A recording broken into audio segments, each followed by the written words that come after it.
hospitals and community-based health centers are closing all across the country, including in rural America, because of what Republicans have done with their one big ugly bill. They've also set in motion a possible $536 billion cut to Medicare because of the steps that they've taken this year on a partisan basis, unless Congress acts by the end of December. Republicans have refused to extend the Affordable Care Act tax credits. And as a result, this month, tens of millions of Americans all across the country are receiving notices from their health insurance companies, making it clear that their premiums, copays, and deductibles are about to skyrocket. In some cases, double, triple, or quadruple. Married couple, for instance, that makes less than $100,000 can barely get by, currently is on the Affordable Care Act and pays $8,000 a year. That's already too much. But because of the Republican refusal to extend the Affordable Care Act tax credits, their yearly expense could triple to $24,000 a year. They will lose their health care or go into medical bankruptcy. That is not acceptable here in the United States of America. And that is why House Democrats, partnering with Senate Democrats, are continuing to stand on the side of protecting the health care of working class Americans, middle class Americans, and everyday Americans all across the land. Thank you again to our witnesses for your presence here today.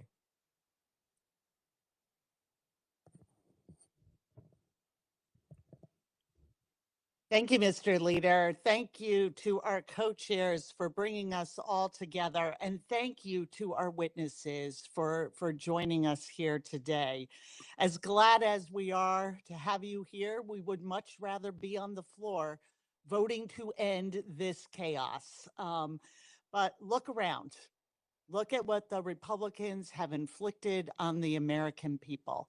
Cuts to Medicare, cuts to Medicaid, cuts to the Affordable Care Act, cuts to children's health insurance, cuts to medical research. All of this to take that money and give it to the very wealthiest in the form of tax cuts. And then what? After they've done this, created this healthcare crisis, how do they respond to their own chaos? They shut down the government. And they're taking it quite literally because they're not even showing up to do their jobs. And they're saying, we can talk about all of this some other time. How about November? Why don't we talk about the end of November?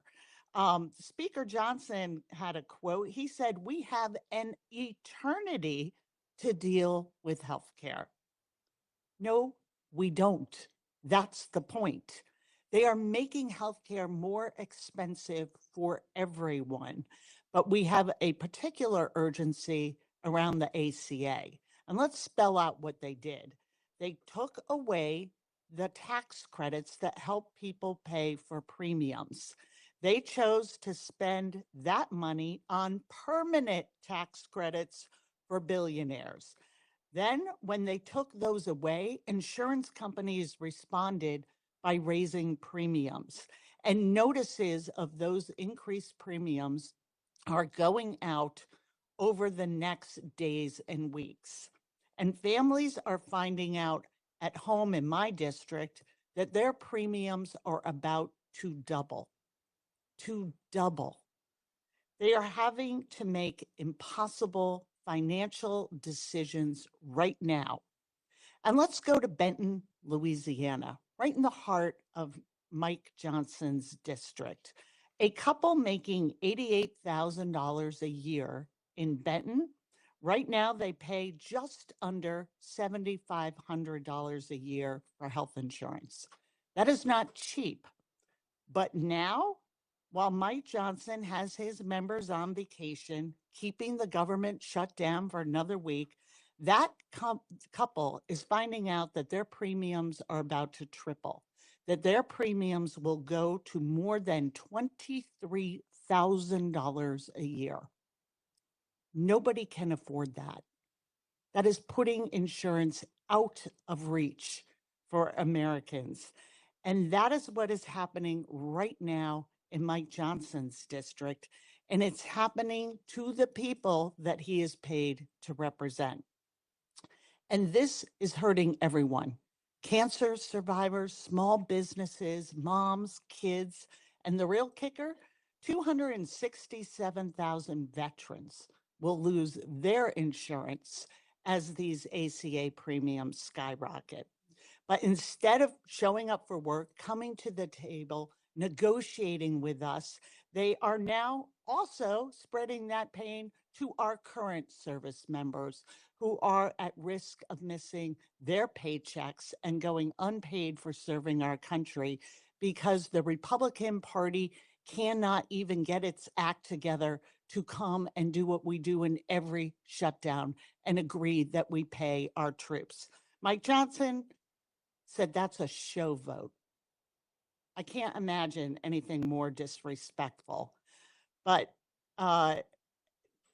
that's their response to this is that we're just not even going to show up, that we are done negotiating. We have made our bargain. It is a billionaire's first plan.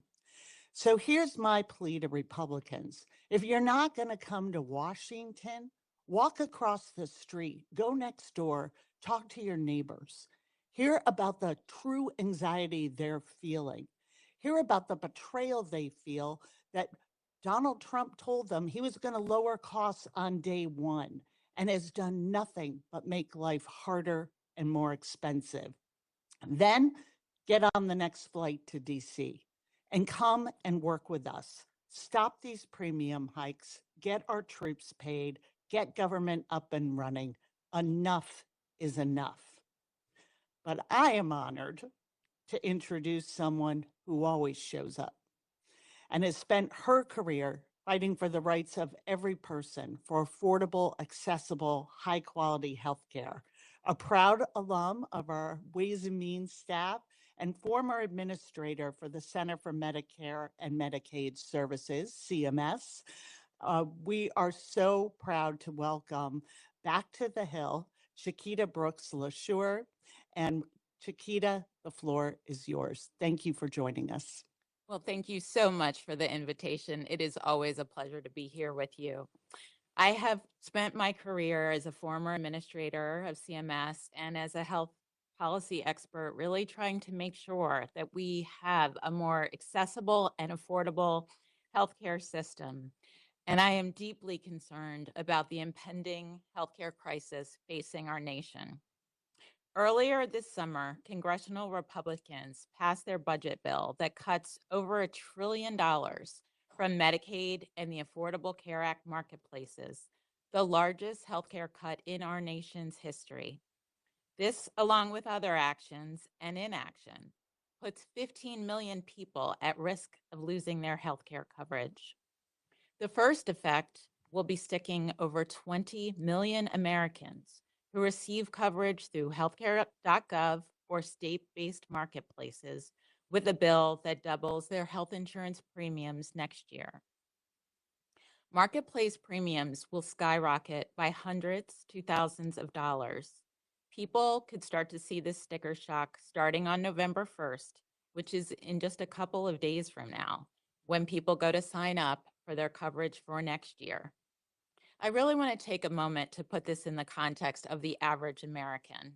About 1 in 2 American workers, about 2 out of 3 American workers are unable to pay a $500 emergency expense. This means that for so many Americans, they are one bill away from being in a very difficult place. The impact of these premium tax credit cuts could mean that if your roof leaks, you can't pay for that and your health insurance.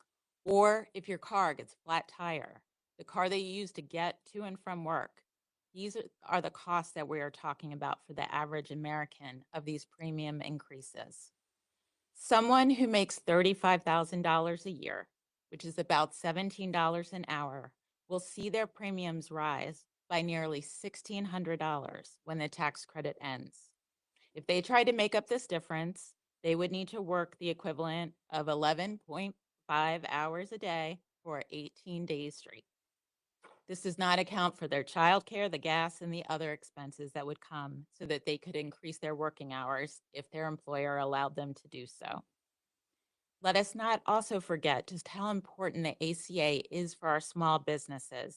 Nearly half of adults who are in the marketplace who are employed by a small business, who are self-employed, or small business owners themselves rely on these tax credits.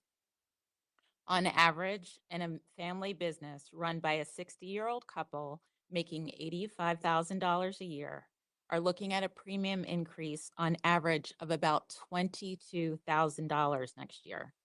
We should be celebrating small businesses rather than placing excessive strain on them to afford health insurance. The enhanced tax credits not only made coverage more affordable for working middle-class Americans, it also in turn made the ACA market more stable and kept costs down for all enrollees. But I would be remiss not to mention the looming crisis facing millions of Americans and healthcare workers who rely on Medicaid. The budget law makes many changes to Medicaid that will have ripple effects that could push Medicaid enrollees, like children with disabilities, adults who are juggling multiple jobs, older Americans who rely on home and community-based services, but not just those people, but our healthcare system and our state budgets may be pushed to their breaking points. Although many of the Medicaid provisions in the bill do not take effect until around 2027, we have already begun to see the effect on our healthcare system, which will harm all of us. Over 300 rural hospitals are at risk of closing due to Medicaid cuts. In Georgia, a large hospital system announced just a couple of weeks ago that they were closing their labor and delivery unit due to the budget law. Rural clinics in Virginia and Nebraska have already announced their plans to close. We were already in a healthcare crisis in many ways. When I was CMS administrator, I would often hear stories across this country about the impact of rural closures on rural communities, from a widespread job loss due to the rural hospital being the community's larger employer to families having to drive further during an emergency. As a mother myself, I certainly understand the stress that you would think when you hear that your labor and delivery unit is closing. Nobody wants in this country a mother to have to deliver her baby on the side of a highway because she could not make it to the hospital on time. But that's the situation that we are facing in parts of our country. None of these things are inevitable, neither the shutdown nor higher healthcare costs. It is a choice that congressional Republicans and the Trump administration have made. They have created so much uncertainty in the healthcare system, uncertainty that will continue to cause more hospitals to close, insurers to raise premium costs, and people to choose to go without a health insurance. The American people should not have to choose between affording groceries or paying for health insurance. But if we continue this trajectory that congressional Republicans and the Trump administration have sent us down, that may very well be the choice that many individuals and families as early this fall will have to make. Thank you. Thank you so much, Administrator Brooks LaSure. Thank you for your leadership and for all you have done to expand affordable healthcare access. We know when Democrats are in charge, we deliver on our promises of lowering costs and making healthcare more accessible. This has long been a Democratic priority. It is thanks to Democrats that the Affordable Care Act today provides tens of millions of Americans with coverage. But when Republicans are in charge, they do everything they can to undermine healthcare. We saw this with their signature legislation this year, which kicks more than 15 million Americans off of their health insurance. That was the largest healthcare cut in American history. And now Republicans are doubling down on the healthcare crisis they've created, failing to work with Democrats to prevent the ACA tax credits from expiring.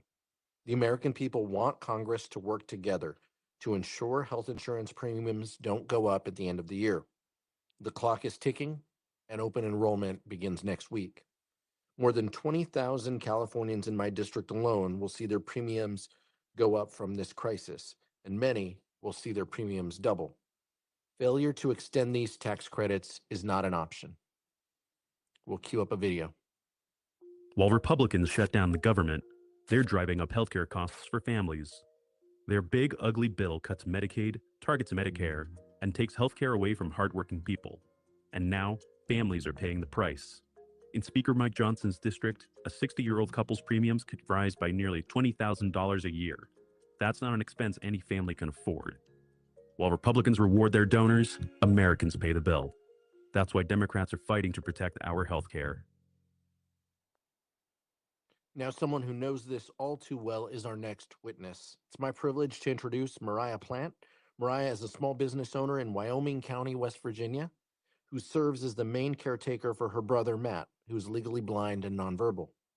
Medicaid has been a lifeline for their family. It allows Matt to live at home while covering his doctor's visits and medications. But with Republicans doing everything they can to cut Medicaid, Americans like Matt face serious challenges to getting the care that they need. And caregivers like Mariah worry what will happen to their loved ones if costs go up and healthcare falls out of reach. Mariah, thank you for joining us today and for speaking up in service the tens of millions of Americans who rely on Medicaid like your brother, Matt. You're now recognized. Make sure. There you go. Warned me to turn that button on, and I just flat out ignored it. Thank you very much, everyone, for having me and for taking the time today to hear from us citizens about how these cuts are going to impact all of us. I want to also apologize in advance for my tone. I recognize that we're all on the same side of this fight, but I got a lot of mad in me. And I want people to hear it because I represent the mad that is inside a lot of people in West Virginia, especially in rural parts of my state where we feel like we've just been hung out to dry by this whole process. I know I personally feel like I'm being attacked from all sides. Like I said, my name is Mariah Plant. I'm 29 years old. I'm a small business owner, and I live in rural Wyoming County, West Virginia. I work full-time from home while also caring for my older brother, Matt, who, again, is legally blind, has nonverbal autism, and needs significant help with nearly every aspect of daily life. Medicaid is our lifeline in West Virginia. It pays for his medical care, his prescriptions, his eyeglasses, which are about an inch thick, and behavioral support, which are services that we could never afford on our own. Most importantly, Medicaid allows him to live at home, surrounded by people who love him, instead of at a facility where staff are often overworked and undertrained to care for people with complex needs. Just last year in Preston County, West Virginia, a man not much older than my brother, who is also nonverbal and has lifelong developmental disabilities, lost his life in a facility like this because it was understaffed and underfunded, and the people in charge of his care left him in a scalding hot bathtub for an hour. When they found him, his skin has melted from his body, and he was deceased. He could not cry out in pain. He could not tell them that the water was too hot. He could not even struggle to get himself out of the tub on his own. And I think of that man every time I give my brother a bath. And we switch the water from hot to cold to hot to cold to hot again to a little bit colder. And we switch out the washcloths just so. And we play the special bath time song. And it requires a lot of love and patience that I don't think somebody making minimum wage is going to be able to offer him. Caring for Matt in our home also saves the government thousands of dollars a year compared to what it would cost to house and care for an individual with similar care needs in a state hospital or assisted living facility. But now, on top of threats to Medicaid, my own health coverage is in jeopardy. I currently receive an enhanced premium tax credit, an EPTC, which reduces my monthly health insurance premium from $829, which is double my car payment, down to $218. Very manageable. That covers 77% of my annual premium cost, making it possible for me to afford coverage while caring for my brother. If these enhanced tax credits expire, my monthly premiums will nearly double, jumping from $218 to $388. before I ever see a doctor or pick up a prescription, which, by the way, the one prescription I do take will cost me another $150 a month. That's a devastating hit for working people like me. And I'm not alone. Americans across the country are opening letters from their insurers right now, learning that their premiums are skyrocketing because Congress has not acted. We are facing an unprecedented healthcare crisis. Families are watching their costs explode in real time, and Democrats have been clear. They're ready to negotiate a bipartisan agreement to reopen the government and extend these tax credits so we can stop these massive premium hikes. But Republican lawmakers have to come up off the golf course and off the beach and sit down and negotiate in good faith on behalf of the hardworking Americans like myself who they were elected to represent. You may think that West Virginians are too poor or too uneducated to know when we are being sold a bill of goods, and maybe that's what they are counting on, but there is not one good thing in this bill for West Virginia, and we are not for sale. Where I come from, the stakes could not be higher. If HR 1 takes effect, at least 7 rural hospitals, including Welch Community Hospital, which is the closest medical facility to where I live in Pineville, still 40 minutes away, but a manageable 40 minutes. 7 of those facilities will close within the next 2 years. That means more people driving further for emergencies and regular healthcare visits, more strain on our already fragile healthcare system, and more lives at risk. This ain't about politics. It's about people like my brother, like my neighbors, like my mom and dad, like my sister, and the people that we love back at home. We cannot trade their health and security for tax breaks for the wealthy. It is time for Congress to do its job. Extend the premium tax credits and protect Medicaid and put working families first. Thank you very much for your time today.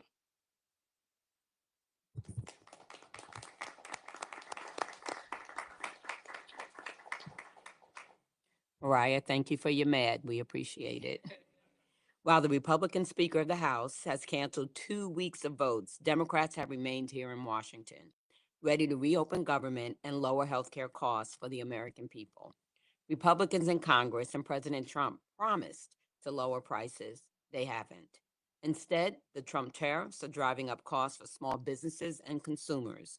The proposed Medicaid cuts would leave millions without coverage, and cuts to the Inflation Reduction Act are pushing energy prices higher.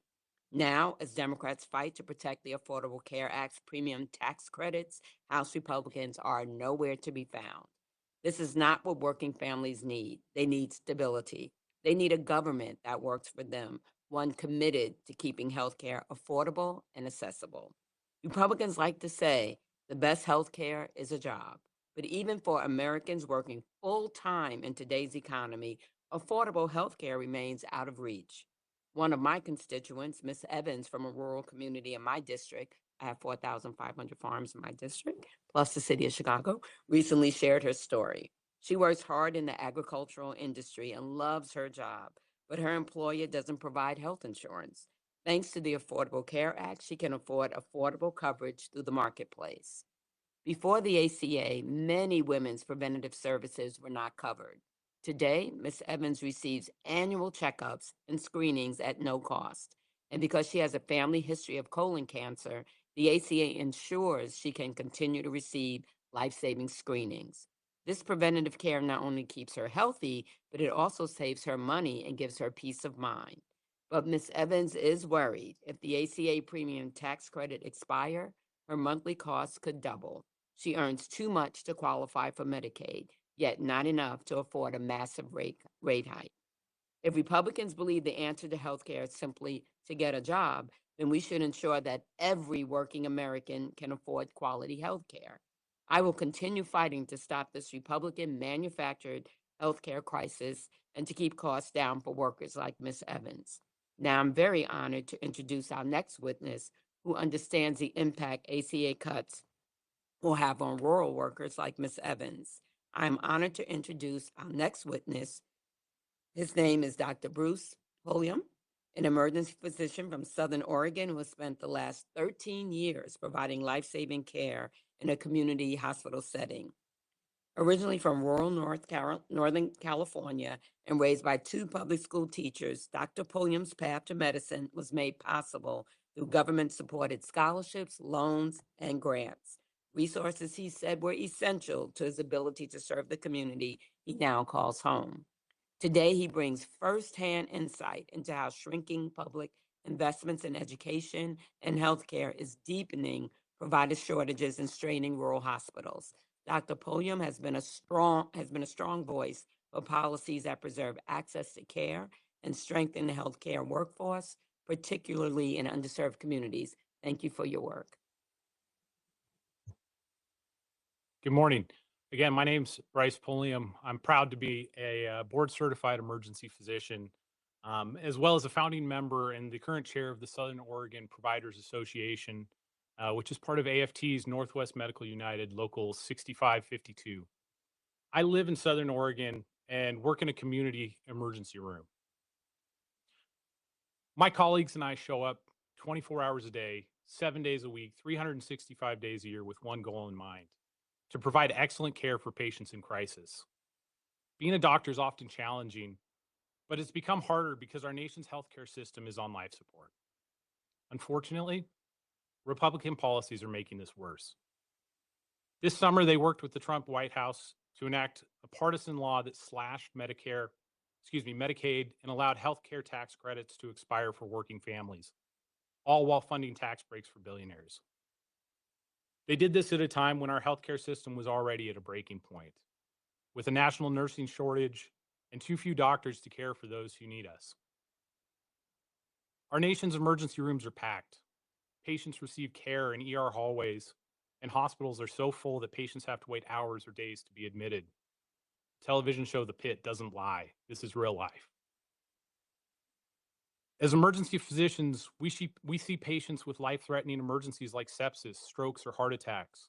But we also pride ourselves in caring for anyone who comes through the doors, including those who come to us because they have nowhere else to turn.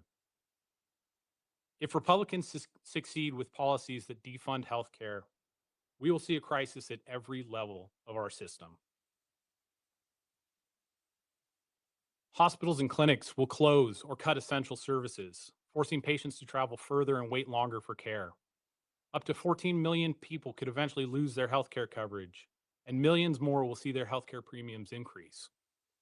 This could literally mean the difference between healthcare and being able to afford rent or groceries for the most vulnerable. If we keep cutting from our healthcare system, we aren't just trimming fat, we're cutting to the bone. That means that someone's neighbor, best friend, or family member, like Matt, will have to forego care, skip medication, or delay going to the doctor. They'll get sicker, and both red and blue communities will suffer. I know this as well as anyone coming from a red district in a blue state. It doesn't have to be this way. What we ask for is simple: protect and expand coverage, invest in safe staffing, and fund community hospitals so care is available where people live.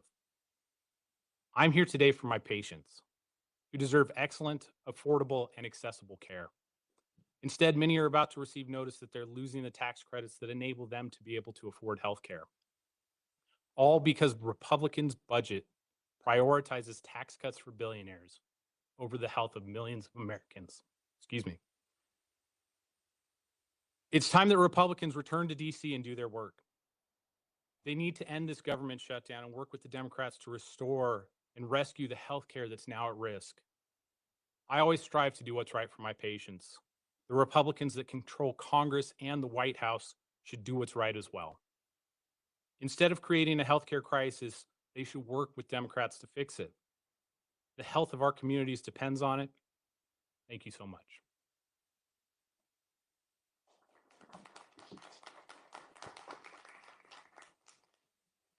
Well, thank you, Doctor, for your testimony. I want to thank all the witnesses for being here today. I want to thank Leader Jeffries and the congressional leadership for your opening remarks, and to the witnesses all for being here. You know, as has been mentioned, Republicans have the House and they have the Senate and they have the White House. They could end this shutdown today, but they've refused to negotiate with Democrats. And Democrats will continue to fight to protect and save your health care, and Democrats in Congress want to keep your health care affordable. In my district of California's 44th district, 22,000 people will see their health care costs increase and thousands will lose their coverage entirely.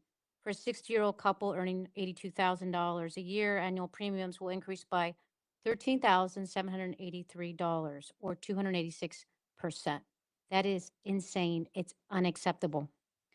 I now will recognize myself for the purposes of a question. Ms. Brooks LaSure, why is it so important for the healthcare tax credits to be extended now? And why can't Congress wait until December, as Speaker Johnson suggests? Yeah, so thank you so much for the question. The tax credit should have been extended in April. That's when insurers start making estimates of what the premiums are going to look like. They are what we normally see in a normal year is right now, people who are on the marketplaces should be getting notices telling them what their premiums are going to be. And that's why the tax credits should be extended now. And waiting until November 1st is too late, because when people come to the marketplace to shop and have sticker shock, they don't come back. They leave when they see this is not affordable for me. And that's why it's so important that tax credits be extended immediately. Thank you. That's such an important point. I now want to recognize my fellow co-chair, Debbie Wasserman Schultz, for a question.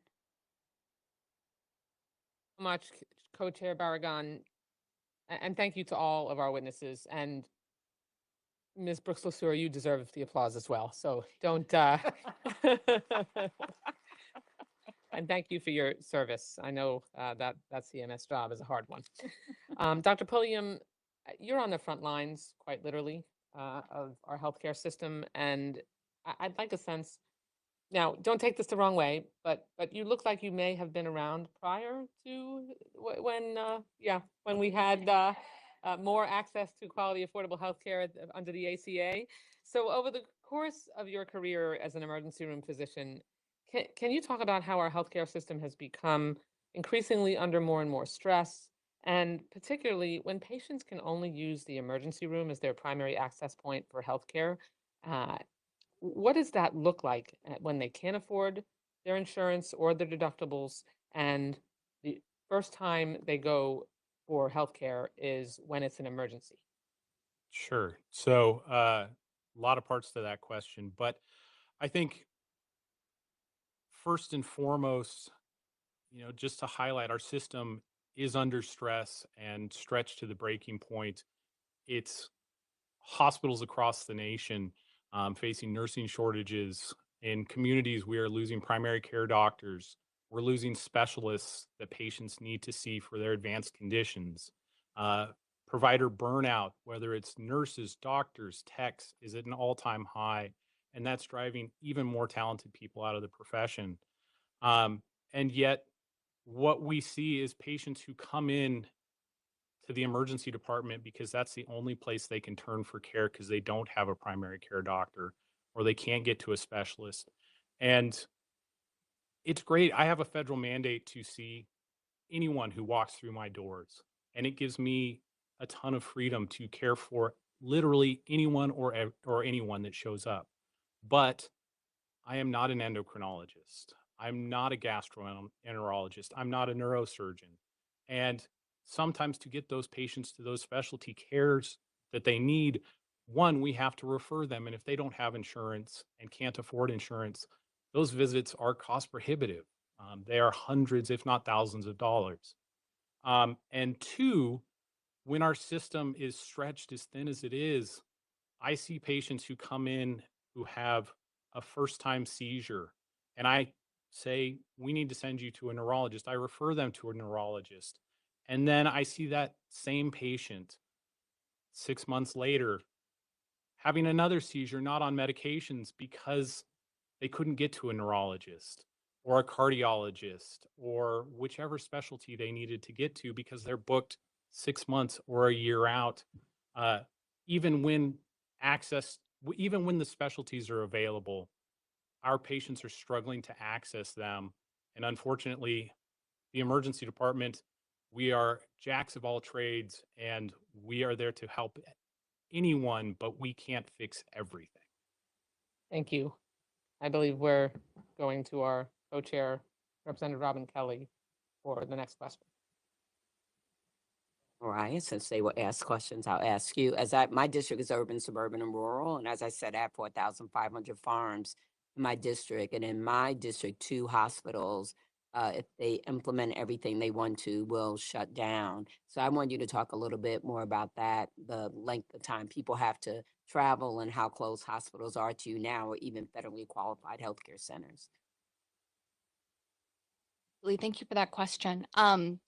So in West Virginia, we have a threshold that a lot of people go by to determine whether or not seeking healthcare is worth it, right? How bad does it hurt? Does it hurt bad enough to drive an hour or an hour and a half? Does it hurt bad enough to wait in the waiting room once you get there for another hour and a half or more? And so what ends up happening is that a lot of people don't go to seek healthcare in the first place, right? They just suffer in silence because that's the West Virginian tough bootstrap thing to do. The further and further away and the less accessible these facilities become to regular everyday Americans, the more that culture of suffering and silence is going to pervade.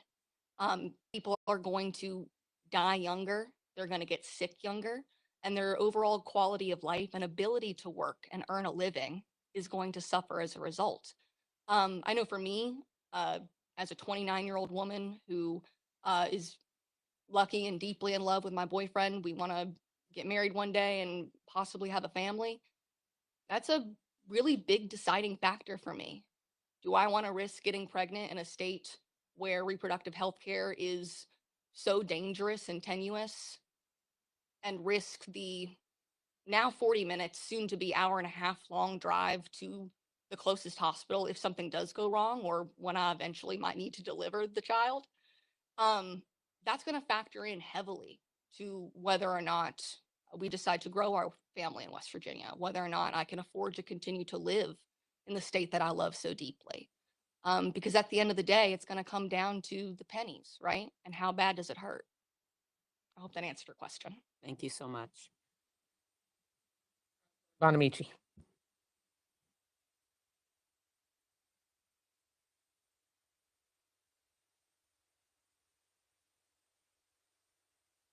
I really appreciate it. And I wanted to ask you, I'm from Oregon, Dr. Pulliam, welcome. And in our state, in large part because of longtime leadership in our state legislature, about 97% of Oregonians do have health insurance right now. But like Representative Kelly, I represent a district that has urban, suburban, and rural. In fact, I was just at a ribbon cutting of a community health center out in rural Tillamook County over the weekend. They're extremely concerned about possible cuts. In Oregon, the average increase in premiums for people will be more than $1,000 if the tax credit bill is not remedied, and that's what we're here to fight for. But what I wanted to ask, and if each of you could respond briefly to this, sometimes people say, well, the Medicaid cuts don't affect me because I'm not on Medicaid. So can you talk about what it means to everyone if these cuts go through, if the Medicaid cuts go through, if the premiums go up? What does that mean to everyone in Oregon or in your state? So I want to get the message out there that this doesn't just affect people on Medicaid. Thank you. Lee, do you have a question?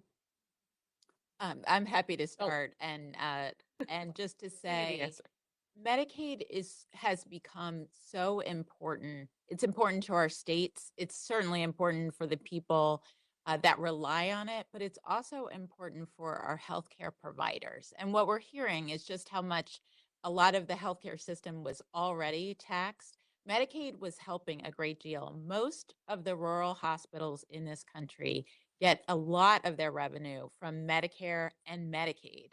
And so the cuts to the program, whether it's fewer people being enrolled or whether it's states not being able to spend as much money, means that some of these facilities will not be able to stay open. And a lot of our country, already people have to travel for a distance to get their care. And so we're already seeing that hospitals are saying, hey, in 2 years, my revenue is going to go down. And that's why we're already seeing and hearing reports of provider systems not going ahead and investing in expansion, closing their doors, certain parts of their programs like labor and delivery, or closing their doors We altogether. just had a labor and delivery unit close in Seaside Hospital, which is on the coast in a pretty rural area. And the question is, well, where do you go now?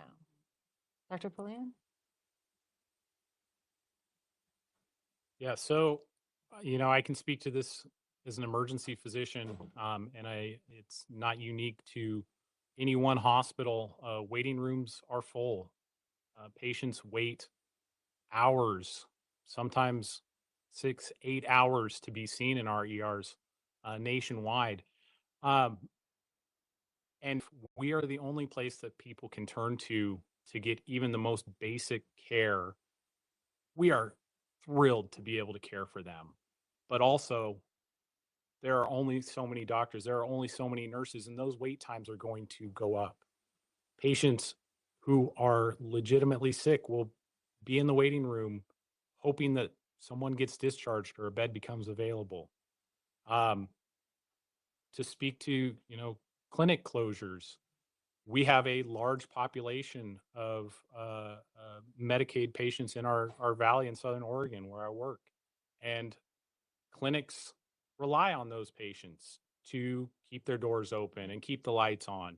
And if those patients can't afford care even when they need it, those clinics will have less patients, not be able to sustain their operations and close. And so even patients who did have private insurance or are millionaires aren't going to be able to get into specialty care that they need, Right. because all of us are funding the healthcare system. We all need healthcare. It is a universal need, and clinics are there to care for everyone and expect to care for everyone. Thank you. Ms. Plant, did you want to add anything to that? I think that Dr. William really hit the nail on the head, and it's important that we all recognize that these cuts aren't going to trickle down and affect everybody. They're going to hit us like a tsunami. It's going to hurt really, really, really bad. Because if you go to a healthcare facility that accepts Medicaid, period, Medicaid helps fund your healthcare, because the doors aren't just going to close for poor people. They're not just going to close for the uninsured. They're not just going to close for people on Medicaid. They're going to close for all of us. And no matter how much you have in your bank account or how fat your wallet is, when you drive up to Welch Community Hospital and the doors are locked and the lights are off, you're up a creek. Literally, it's up a creek. Okay. Thank so you. I yield back. Thank you. And we'll just ask members to stick to one question, please. Representative Beatty.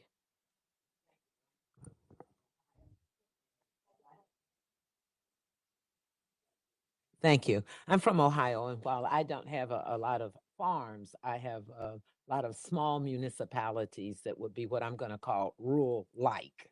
And then I have a lot of suburban and inner city. And so I think it all works the same. But I want to piggyback on my one question off of Congresswoman Bonamici in a more direct way. You've all answered it or stated to it, but we get a lot of people who think that there are Medicaid nurses. And I need you to tell me that that's not true, and Medicaid doctors. And to your point, Mariah, they then think it doesn't affect me because that's the Medicaid part. And I think it's very important for America to hear what this Republican administration is doing, is giving us false information or leading us to believe false. So if each one of you on the record in the mic could say that, and you've kind of touched on it, that there are not Medicaid nurses or assistants or doctors. Matter of fact, with the law, they don't even know when people are coming in what their billing is. But I think that is so important because people have said, oh, it won't affect me. I'm not on Medicaid, and I can see a nurse or a doctor. Thank you.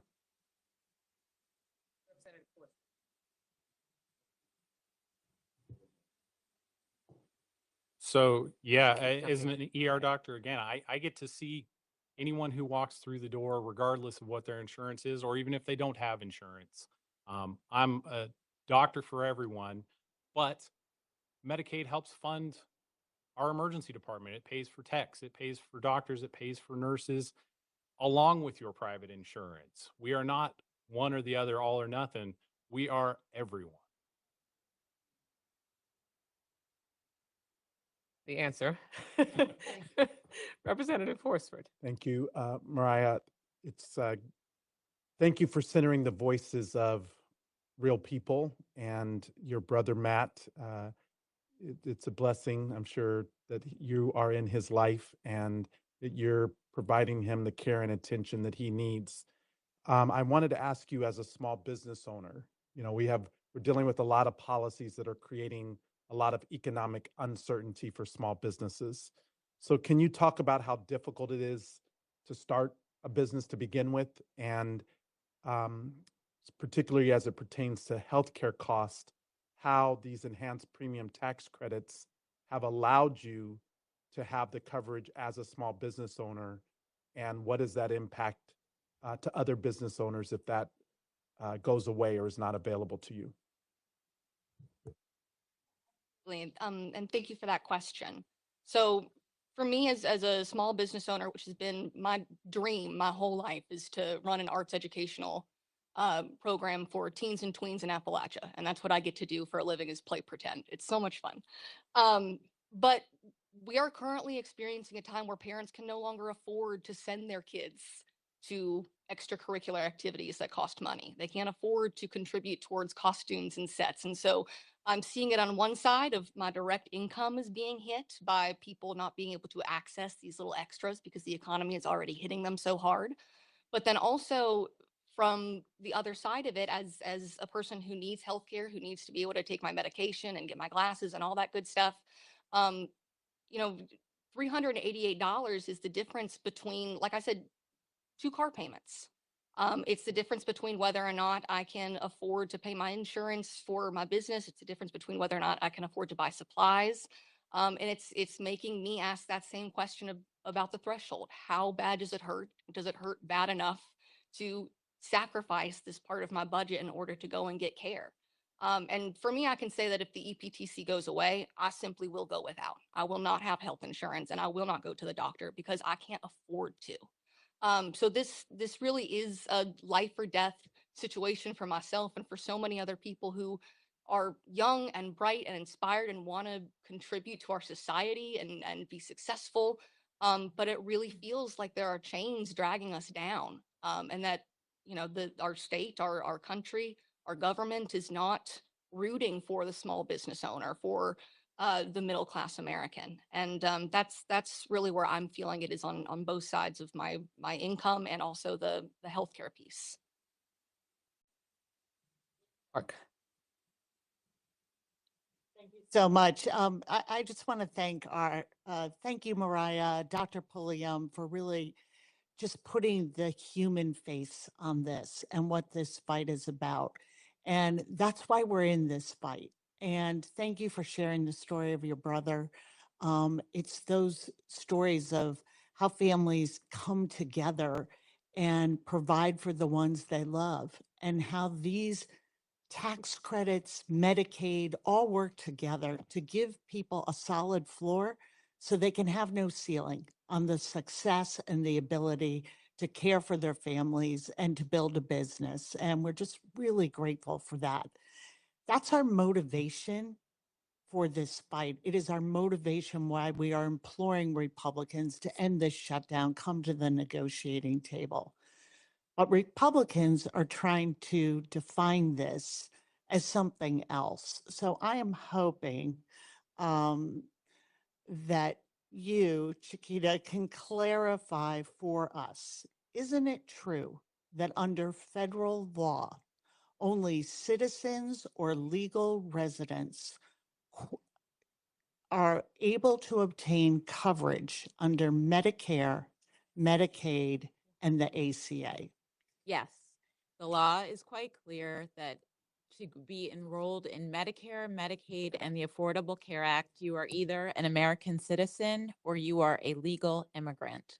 And the idea that this is anything other than fighting for the American people, the millions of hard-working Americans is just completely false. Thank you. I yield back. Thank you so much. Thank you, Whip Clark. And thank you all for your testimony today. I know it's not easy to step forward like this, but it's incredibly helpful and important for us to hear your firsthand account and stories. And it's clear that America faces a healthcare crisis that we must solve immediately. This is a right now problem for millions of Americans. Co-pays, premiums, and deductibles will skyrocket, and millions will soon be priced out of any coverage at all. And that drives up costs for everyone. House Republicans are AWOL. They need to end their paid vacations and negotiate with Democrats on a spending bill that avoids this GOP healthcare crisis. Ignoring a crisis that guts healthcare for tens of millions of Americans is unacceptable. And canceling 2 weeks of votes isn't a negotiation, it's an abdication. We need an honest dialogue to find real solutions.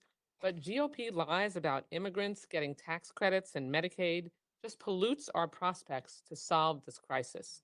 Every reputable journalist who looks at this fraudulent claim determined that it is a pants-on-fire lie. What is true is 20 million Americans face massive price spikes on their healthcare bills, with premiums doubling. What's also indisputable is Republicans' historic Medicaid cuts, which will already result in 15 million Americans losing healthcare. Those are real, verified facts. So let's start there and bury Republicans' immigrant-bashing lies and have a real debate and negotiation. Let's watch this video to break it down. They would rather give taxpayer-funded benefits to illegal aliens. That's just not true. Fact. Undocumented immigrants can't get federal health care programs. No comprehensive Medicaid, no ACA subsidies. Here's another fact. Republicans are trying to take health care away from 15 million Americans and raise health care premiums for millions more. Healthcare costs are rising because Republicans want to give tax breaks to their billionaire friends, not because of immigrants. Stop the lies. Protect healthcare for all Americans. Well, thank you. As we come to a close of this portion of the hearing, I want to thank our witnesses, the Honorable Brooks Flashore, Ms. Mariah Plante, and Dr. Pulliam, for your expertise, for uplifting how these healthcare cuts harm our communities. Your stories and your testimony is so, so powerful. House Democrats will not stop fighting to protect healthcare for all Americans. And with that, we will now transition to the second panel of this hearing.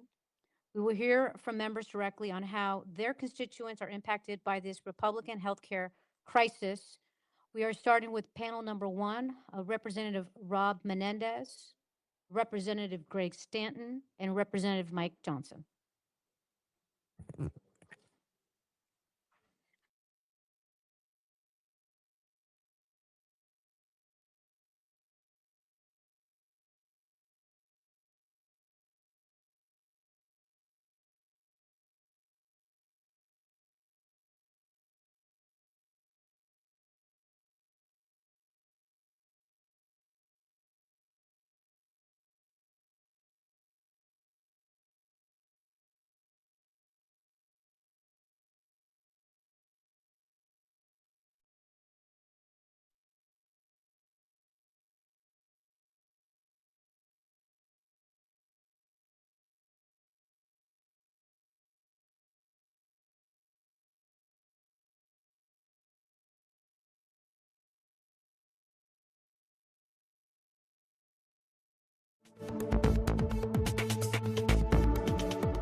facing all of our constituents.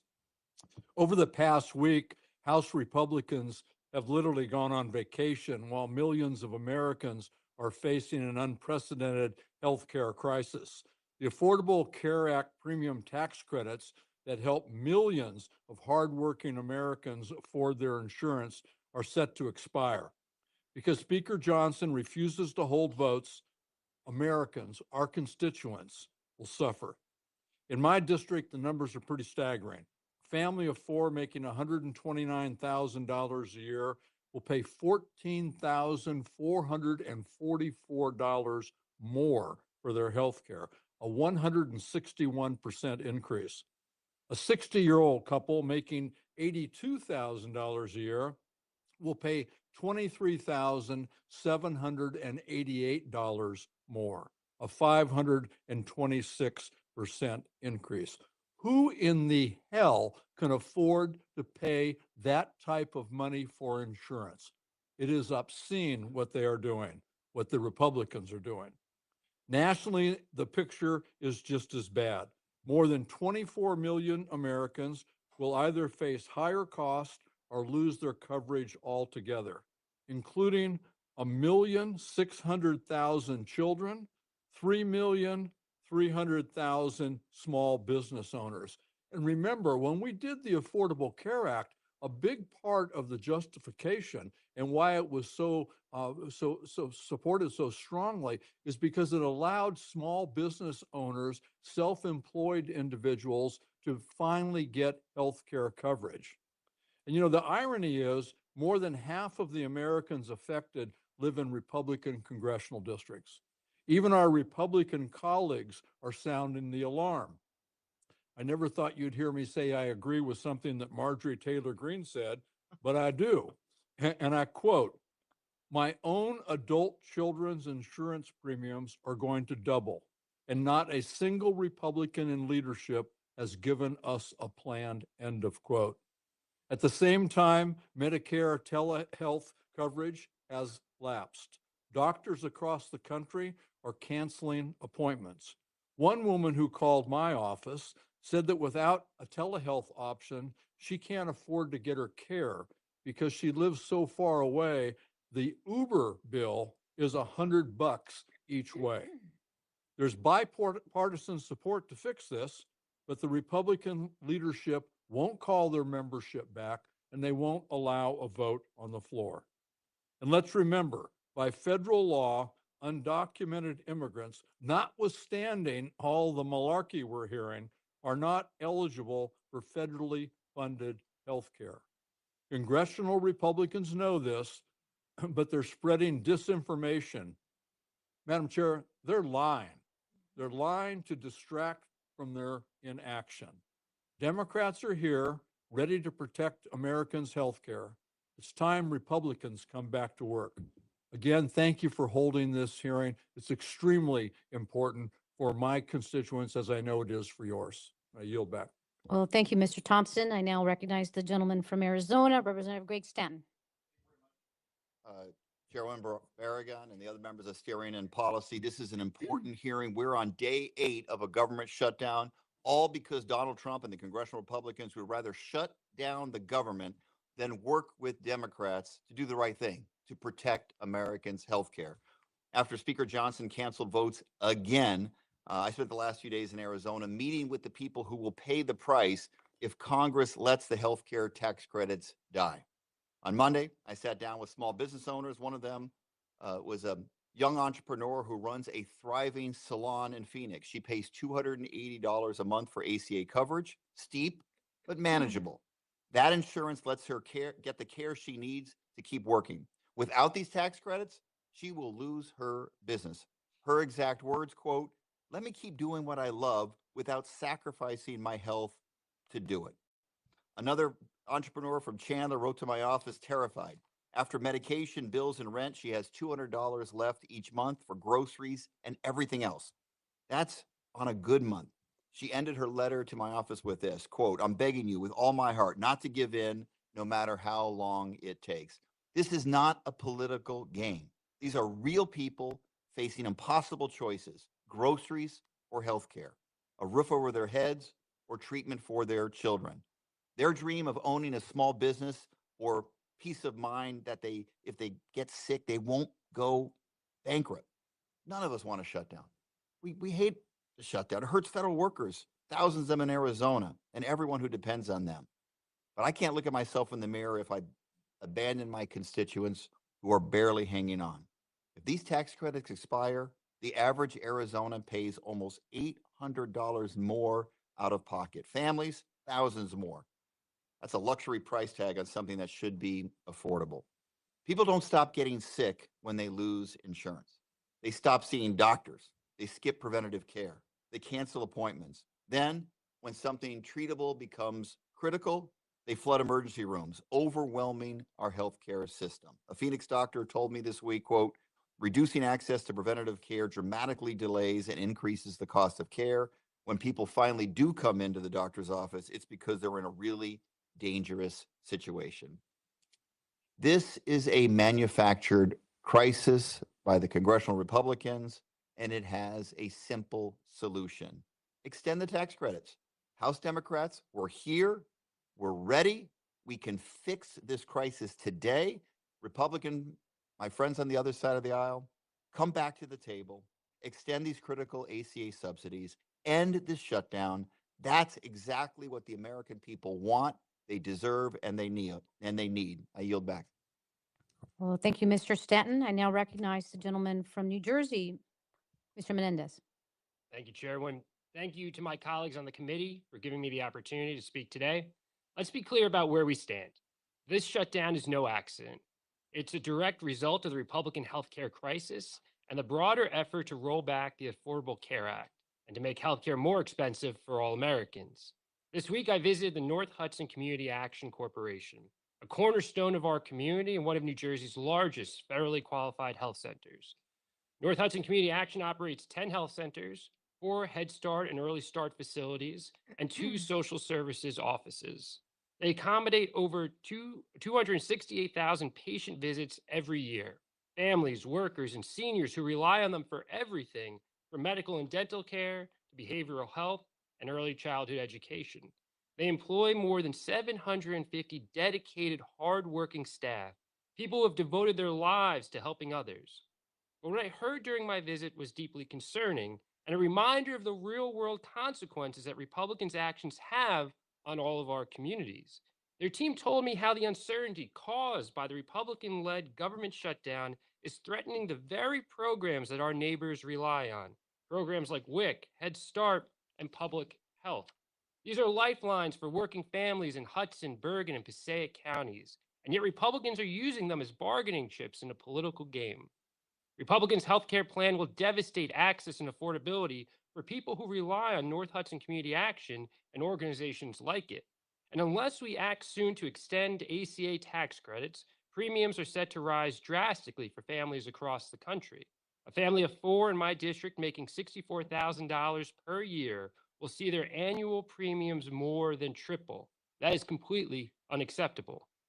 That's why House Democrats will continue to hold the line, fighting to expand healthcare access, lower costs, and fund the government responsibly. We believe that federally qualified health centers like North Hudson Community Action deserve stable funding so they can continue doing the life-changing work that they are committed to doing every single day. I told the team at North Hudson Community Action that I would carry their message back to Washington, and I am thankful for the opportunity to do so today.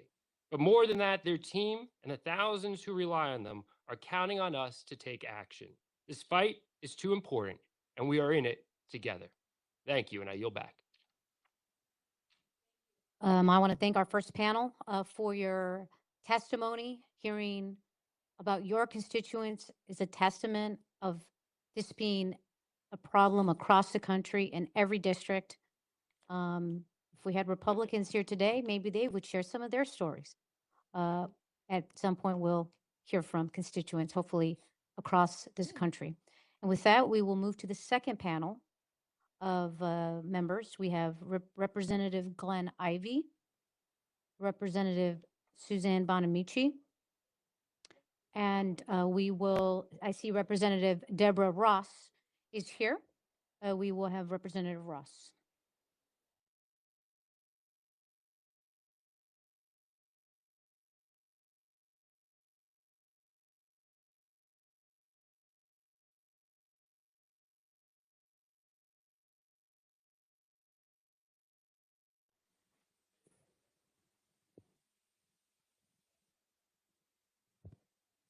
Okay, we will start with Representative Suzanne Bonamici.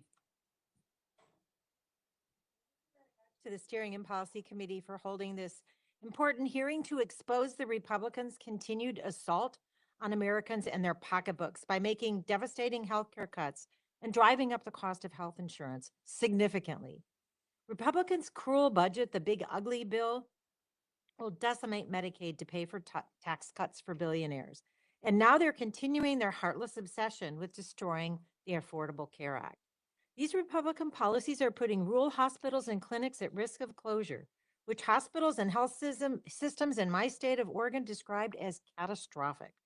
Last weekend, I joined a celebration for the newly opened Nehalem Bay Health Center and Pharmacy. It's in a rural coastal town in the district I'm honored to represent. The center is replacing an older clinic and doubling the capacity of the patients who can be served. Hundreds of people showed up in support. And these rural clinics are critical. Without clinics like Nehalem Bay, people are forced to travel for hours, sometimes on dangerous roads at night, to seek the care they need if they can find another provider. And the Republican assaults on our healthcare system put rural clinics like Nehalem Bay and others and the patients they serve at risk. These cuts to healthcare and the Republican shutdown more broadly are emblematic of the first 9 months of the Trump administration, causing constant chaos and inflicting incredible harm to people and families. Too many Oregonians and Americans already struggle to afford health care.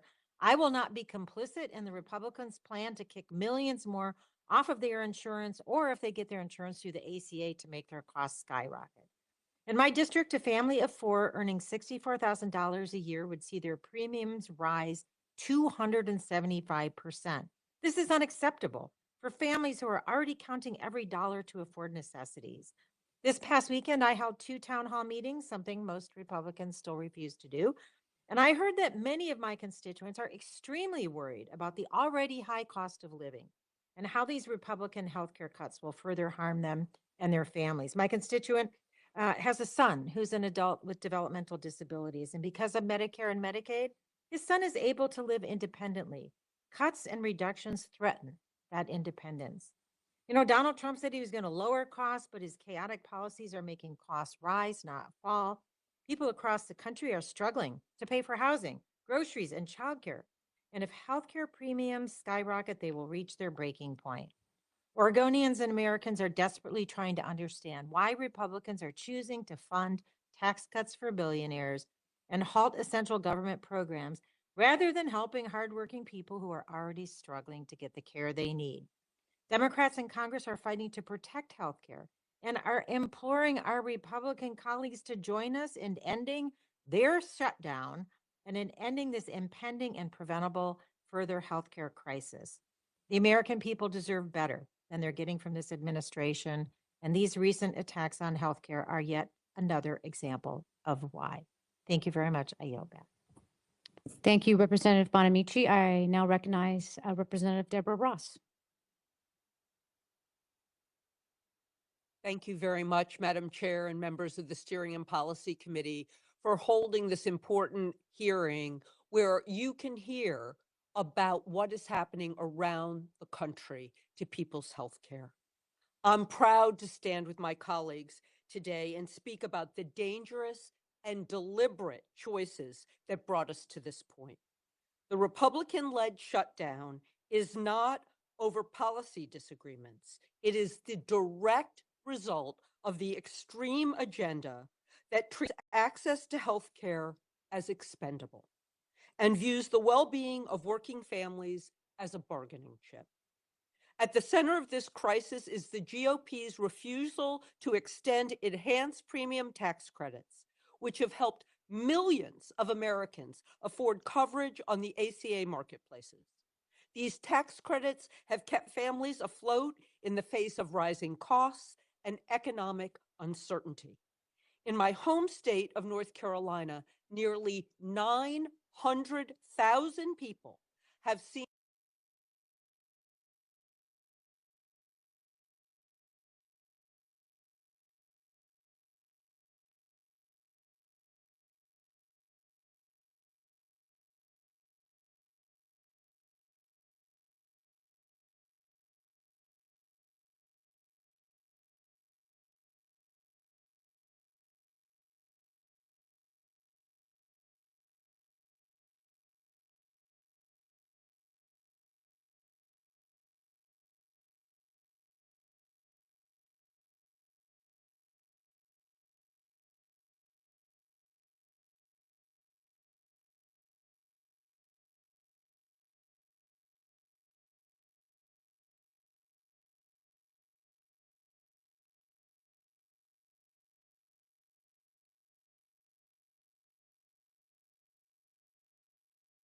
care that keeps Zoe thriving and out of the hospital. Leah Carlton, a resident of a rural mountain community in western North Carolina, suffered multiple strokes and lives with ongoing complications. Without the enhanced premium tax credits, her insurance costs will skyrocket to nearly $30,000 a year. And she told me plainly, without this coverage, she may not have survived.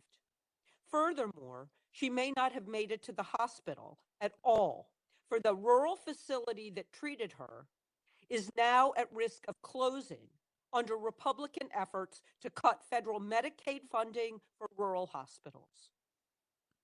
North Carolina has made extremely effective use of federal healthcare dollars. Our long overdue Medicaid expansion has helped fund and stabilize rural hospitals, expand access to behavioral health and substance abuse disorder treatment, and integrate whole person care through programs like Healthy Opportunity Pilots, which address social drivers of health such as housing, nutrition, and transportation.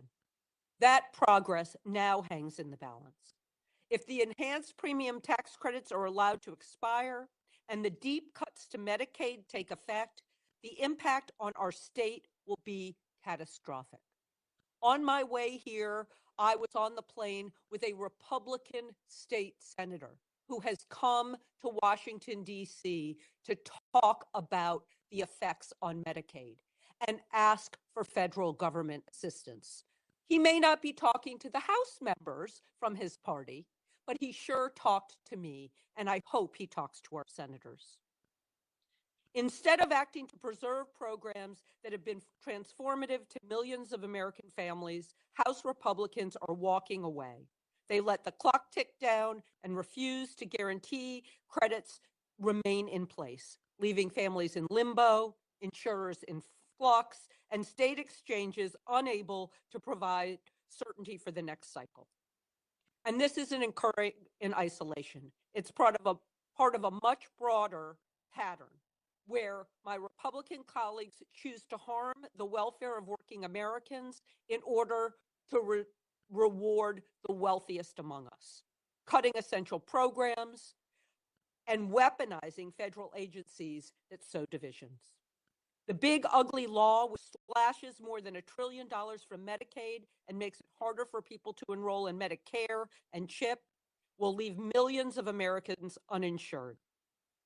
And that's not just a budget. It's a blueprint for decimating America's healthcare system. The shutdown the Republicans engineered is accelerating the very crisis they created. And it must stop. Families across the country are watching their premiums spike, some hundreds of dollars a month, because House Republicans are holding these tax credits hostage. It's cruelty masquerading as fiscal responsibility. So I urge my Republican colleagues to get back to work. End this shutdown, extend the tax credits, reverse the cruelest cuts in H.R. 1. Families in North Carolina and across the country are watching and waiting. Thank you, and I yield back. Thank you, Representative Ross, for sharing the stories of Shannon, Zoe, and Leah, and so many others. With that, I recognize the gentleman, Mr. Ivey. Thank you, Madam Chair, and I want to thank the committee for hosting this hearing. I think this is super timely for sure, particularly for my community. We're in the middle of the government shutdown. I have tens of thousands of government employees who are suffering from that, but they understand that the healthcare crisis is critical, and they're strongly in support of us linking those two together because the Republicans have dug such a deep and dangerous hole with respect to healthcare coverage across the country, and they understand that. They know that the $1 trillion in Medicaid cuts is going to have a devastating impact on many Americans, not just in Prince George's County and not just in Maryland, but across the country. And ripping away the ACA tax credits has been devastating as well. We have, just in my county, the impact of those two things combined together, for example, with respect to the premium increase, a 60-year-old couple is looking at $11,581 tax increase in 1 year. That's $1,000 per month. That's the type of premium work spike that these couples, these communities are facing. Family of four is looking at a 200% increase under the same issues. So it's critically important for us to make sure we maintain this fight and keep pushing forward to make sure we protect the rights for Americans to have basic access to health care. I did want to mention, too, I've been getting a lot of questions from people about where are the House Republicans? I do want to make sure the public understands that the game they played was to try and pass a bill that they knew would be DOA and arrival when it got to the Senate. And they left town quickly, in part so they wouldn't have to be here to try and fix what they'd done, but also so they wouldn't have to deal with the Epstein files, because they knew we were about to pick up number 218 and have enough people to get that passed so we could force them to move forward on that. And then they had the nerve to complain and say that, we don't have enough time to work something out on this healthcare issue, so let's just pass the clean bill. Forget that. For 7 months, starting from January 20th, we knew this day was coming, and they knew it was coming too. And when they passed the big ugly bill that contained the $1 trillion in tax and cuts to Medicaid, they knew the problem they were creating, because we presented it to them. We fought them about it with amendments and the like in committee. And then with respect to the Affordable Care Act, refusal to extend those tax credits to protect the American people, they knew about that too. Deborah Wasserman Schultz there is on the committee with me on during the fight when we were trying to present amendments to try and change that, and they voted them down every time. I think it was 3 at least on a party line vote. So they knew it was coming. They moved forward with it anyway.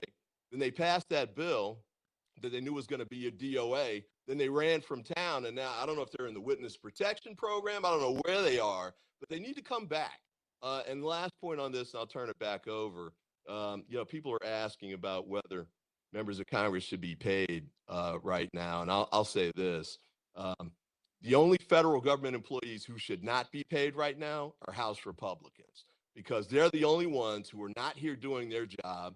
They knew the mess they created. They left town, and they're trying to stay away because they're afraid to come back and deal with the mess and try and fix it. So with that, I'll yield back, but I want to thank the committee again for the work that it's done on this and for putting this together. Thank you so much to our member panelists. This panel is excused, and we'll next turn to Representative Sarah Jacobs, Representative Dave Min, and Representative Brad Sherman.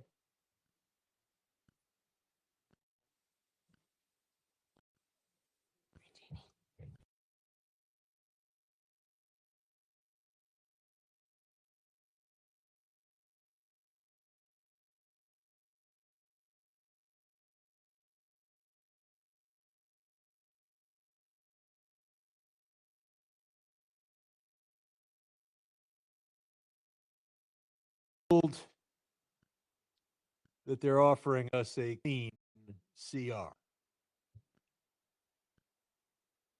First of all, yes, it reads like clean CRs I've voted on and voted in favor before. But there are 2 issues. But they basically were sending a clean CR to a president with dirty hands. So first, they refused to put in a provision that prohibits, clearly and with teeth, impoundment of the funds that we send. And second, they refuse to put in a provision preventing rescission. So what does this mean? It means we're supposed to pass a continuing resolution to provide funds for all of the functions of government, including ones that they support far more than we do.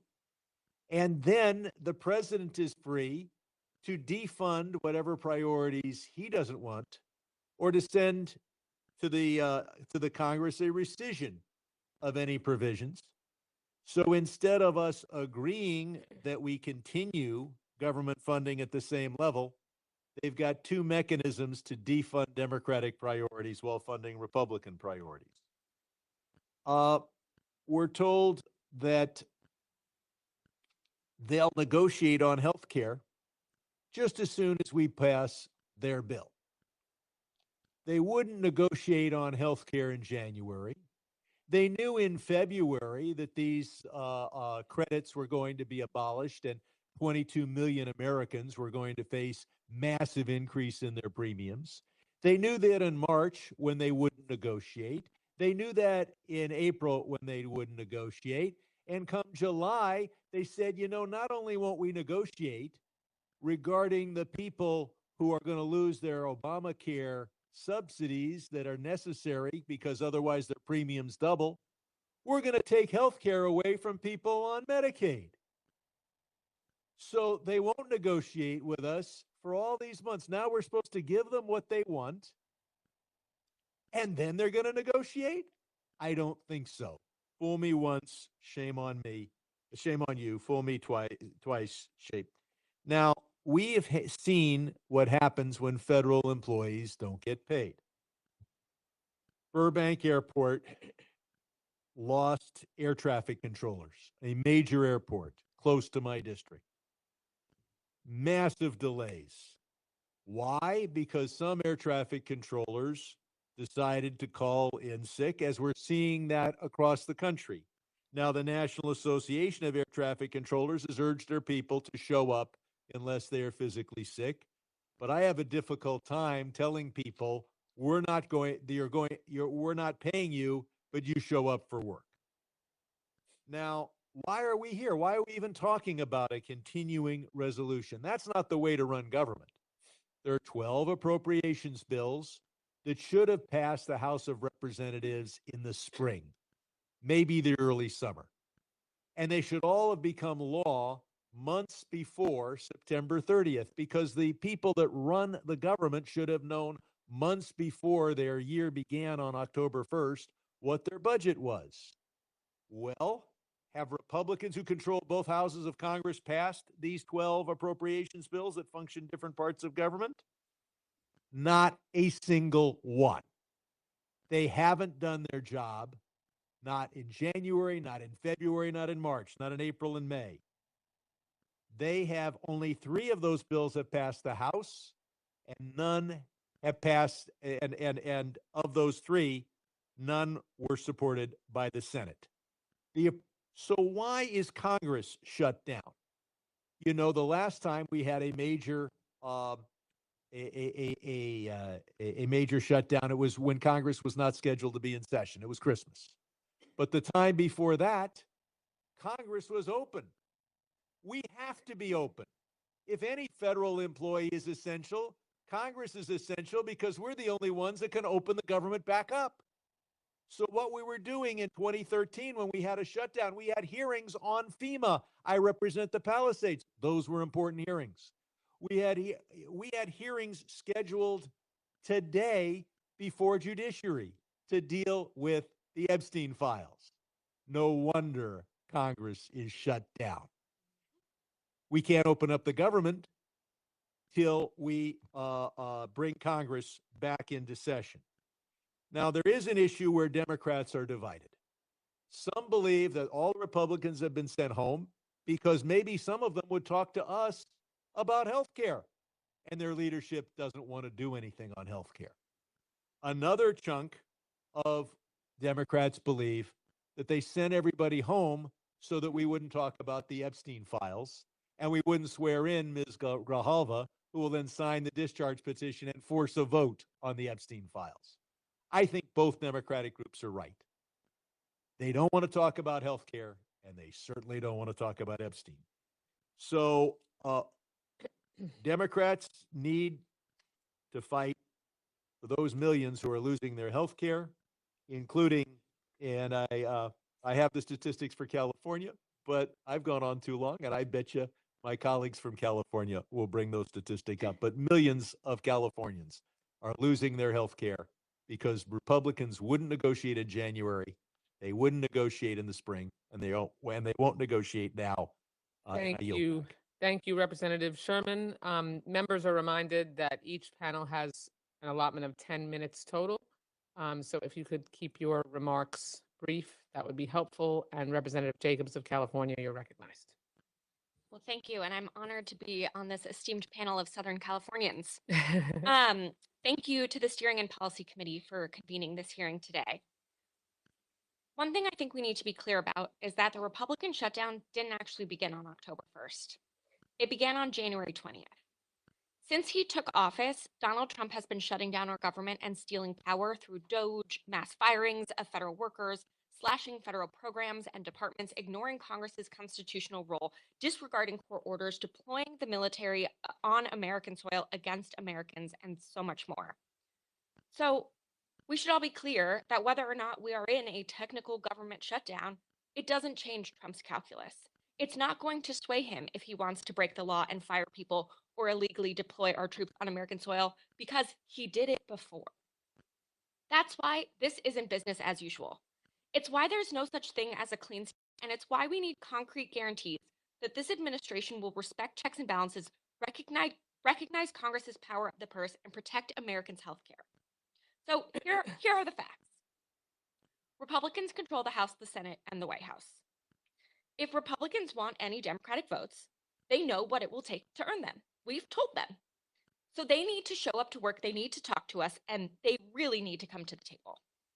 So here's what Democrats are fighting for. We want to reverse Republicans' devastating Medicaid cuts that kicked millions of people off their health care. Over the past several months, I've met many constituents who are the collateral damage of these cuts. I met 5-year-old Delilah Knight at Rady's Children's Hospital. She is possibly the happiest kid I've ever met. You wouldn't know that she has 28 different diagnosed medical conditions and about 6 medical appointments per month because she's constantly singing and laughing and dancing. I met 2-year-old Caesar, who has short gut syndrome, retinal detachment in his left eye, and hearing loss. He has between 20 and 30 medical appointments per year that Medicaid helps coordinate and cover. I also met Marie at San Ysidro Health Clinic in El Cajon, who's getting help with her diabetes thanks to Medicaid. And I met Jesse, who got hurt on the job, and Medicaid was the only reason he was able to get the rehabilitation he needed so that he could go back to work. These are the Americans we're fighting for. We're also fighting to extend life-saving ACA premium tax credits, because if they expire at the end of the year, most people will see their premiums double, if not more. In my district, a 60-year-old couple that makes $82,000 a year will see their premiums go up by $15,000. $15,000! That's crazy. That means more people won't be able to get their chemo, their heart medication, their insulin. Increases like that mean millions of people will be priced out of their health insurance. And on top of that, hospitals and community health centers will see more uncompensated care because instead of getting regular checkups that are cheaper and preventative, people will have to go to the ER when it's life-threatening and expensive. This shifts financial pressure onto hospitals, local governments, and insured patients through higher premiums and hospital bills for the rest of us.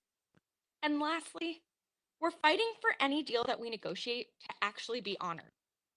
Much to Donald Trump's dismay, we have 3 co-equal branches of government in this country.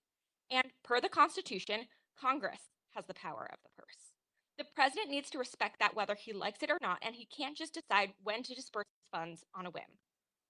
None of us takes the shutdown lightly, especially not me. I represent San Diego, the biggest military community in the country, which is home to 47,000 federal workers. These federal workers, from air traffic controllers to TSA agents to researchers, are either furloughed or working without pay.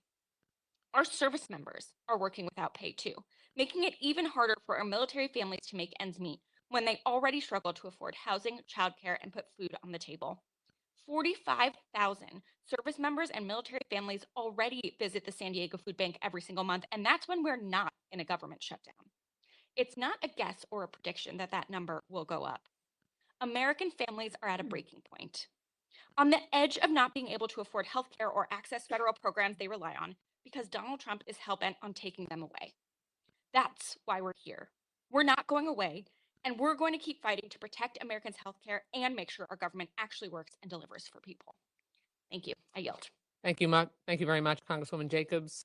Congressman Dave Min from California as well. Thank you so much, Madam Chair and members of the DSPC for holding this important hearing today. I am a freshman, just got elected in one of the closest races in the country last year. Before coming into politics, I was a law professor, and I've just been shocked by the lawlessness we have seen this year, whether it is deploying troops in our streets, whether it is the assault and kidnapping we see on a daily basis from ICE agents, whether it is the illegal cuts to appropriations made by Congress, and on and on and on. I've watched stunned this year as this Congress has refused repeatedly to stand up for our Article 1 constitutional authorities. And in fact, as we have over and over again greenlit ex post facto the illegal actions that Donald Trump and his administration have undertaken. And we are here right now in a shutdown. We are out for 3 weeks.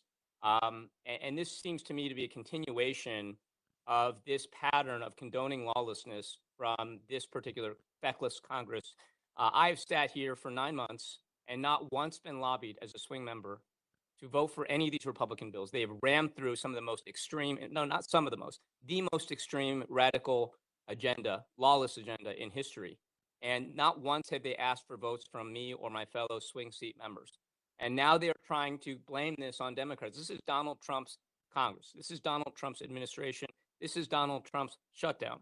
And it is unfortunately having massive negative impacts on the constituents I represent. And let's be clear what this particular issue is about. This shutdown is going to also other things lead to 15 million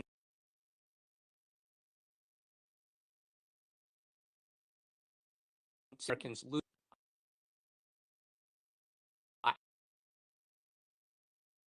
After that,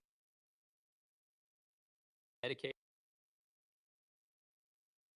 the $1 trillion in cuts to Medicaid, potentially another $500 billion extreme policies. And that is what Democrats are standing up for right now. In home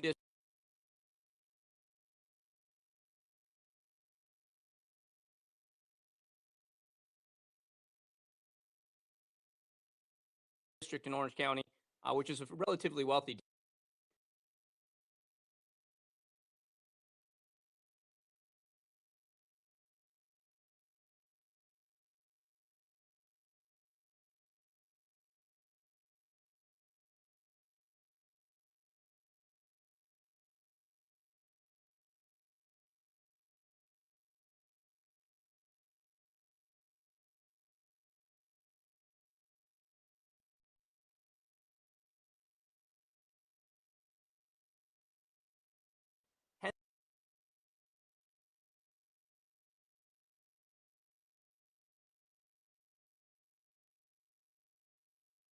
tens of thousands are going to lose their health care. And people don't do something about the not abstract cuts we're talking about. They're cuts that will harm real people. She works insurance, single bins across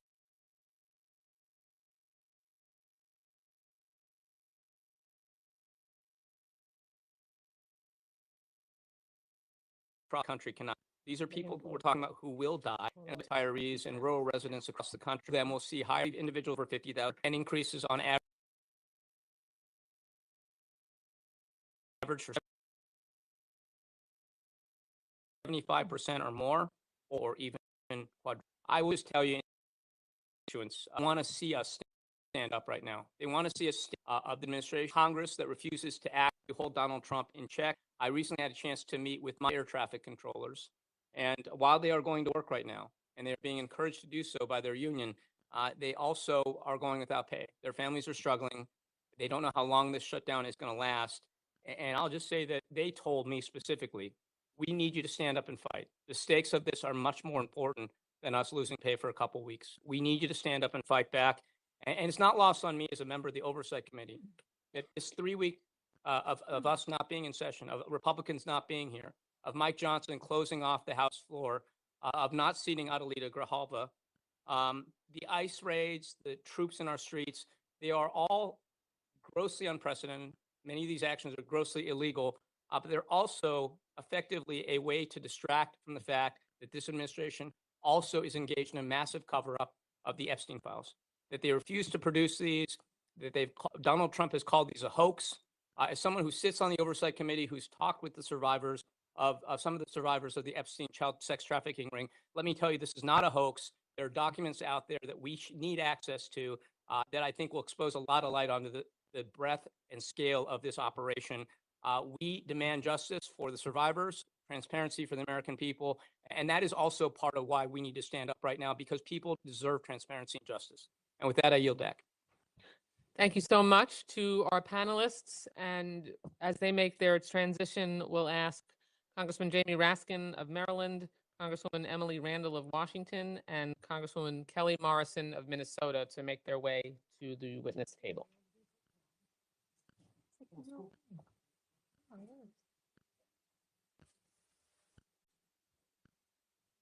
And Congressman Raskin, as you hustle to your seat, you are first. Thank you, Madam Chair, and thanks to the committee for doing this. You know, if your name's on the ballot, your face should not be on the milk carton. And all we say to our Republican colleagues is show up for work like the rest of America does, because we need you here negotiating an end to this healthcare debacle the Republicans have imposed on the country. I've got 23,000 constituents who receive ACA tax credits that are about to go up dramatically, in most cases double or even triple. A 60-year-old couple in my district earning $82,800 a year are about to see a premium hike of 168%, or $11,581. How many people can afford to pay an extra $11,000 a year for their health insurance premiums simply because the Republicans want to shut down the government and throw millions of Americans off of their health care? That doesn't make any sense. I just want to tell you about a couple people in my district, concretely what all this means to them. I have a constituent, Cheryl, who's an occupational therapist, and she directs a wonderful boxing exercise program for people who suffer from Parkinson's disease. It's called Rocksteady Boxing in Rockville, Maryland. And so this is an evidence-based program that helps people stay healthy, strong, and independent. If her health insurance costs go up on ACA, Cheryl likely will not be able to continue to serve this community of people suffering from Parkinson's disease. And she says that we've created a supportive community to reduce isolation and depression among those living with Parkinson's and the people that support them. This is the fastest growing neurological disease in the country. If prices for the ACA go up 75%, I will have to make some very hard decisions. Please, please, please hold the line and encourage those around you to continue fighting for the healthcare of the people. Here's another one from a constituent of mine in Gaithersburg, Maryland. She says, as a participant in the ACA, we pay $24,000 a year for health and dental insurance for our family of 4.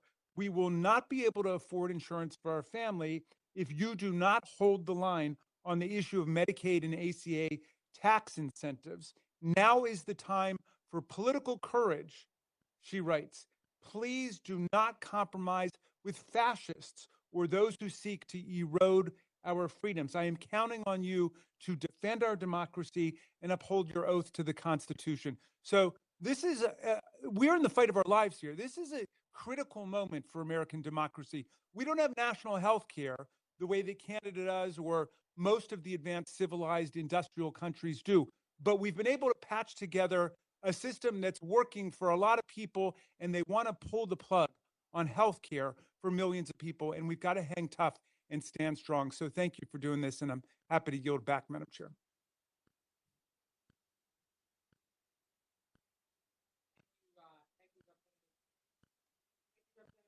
Raskin, and now I don't know, between the two freshmen that are on this panel, I don't. You can choose, but we'll go with. We can go by their birthdays, maybe. Congresswoman Randall of Washington State. Thank you so much, Madam Chair, for convening this space for us to hear about the impacts on our neighbors. It's clear that we are here doing the work. We're here ready to do our jobs, ready to negotiate, to work with colleagues from across the country and across the aisle to reopen government and serve our neighbors. But for the second week in a row, Speaker Johnson and Republicans have canceled votes to remain on vacation while American families are facing an unprecedented healthcare crisis. Instead of working across the aisle to lower costs for families in our communities, President Trump and Republican leaders chose to shut down the government. And I say chose because it is an active choice. They had months, as you have heard from panelists,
thanks to the ACA's premium tax credits, she can afford this healthcare coverage.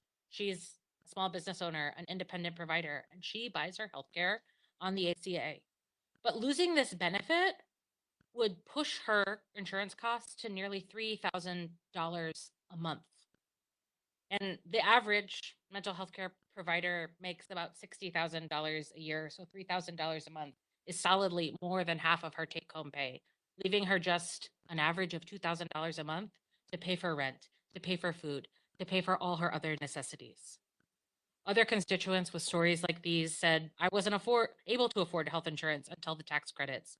Please do not take this away. One of my neighbors said, I will either die from working too many hours to afford my health care, or I will die from heart disease. And another, without the enhanced premium tax credits, I wouldn't be able to afford my HIV treatment. These subsidies are literally keeping me alive. These stories make it clear that we cannot let political games put lives at risk. It's time for Republicans to come to the negotiating table and work with Democrats to open the government and protect these ACA subsidies that keep our community alive and healthy. Thank you. Do I turn it off or not? I don't know. Kendall? Sorry, we're doing musical chairs up here with members coming and going. Congresswoman Morrison from Minnesota.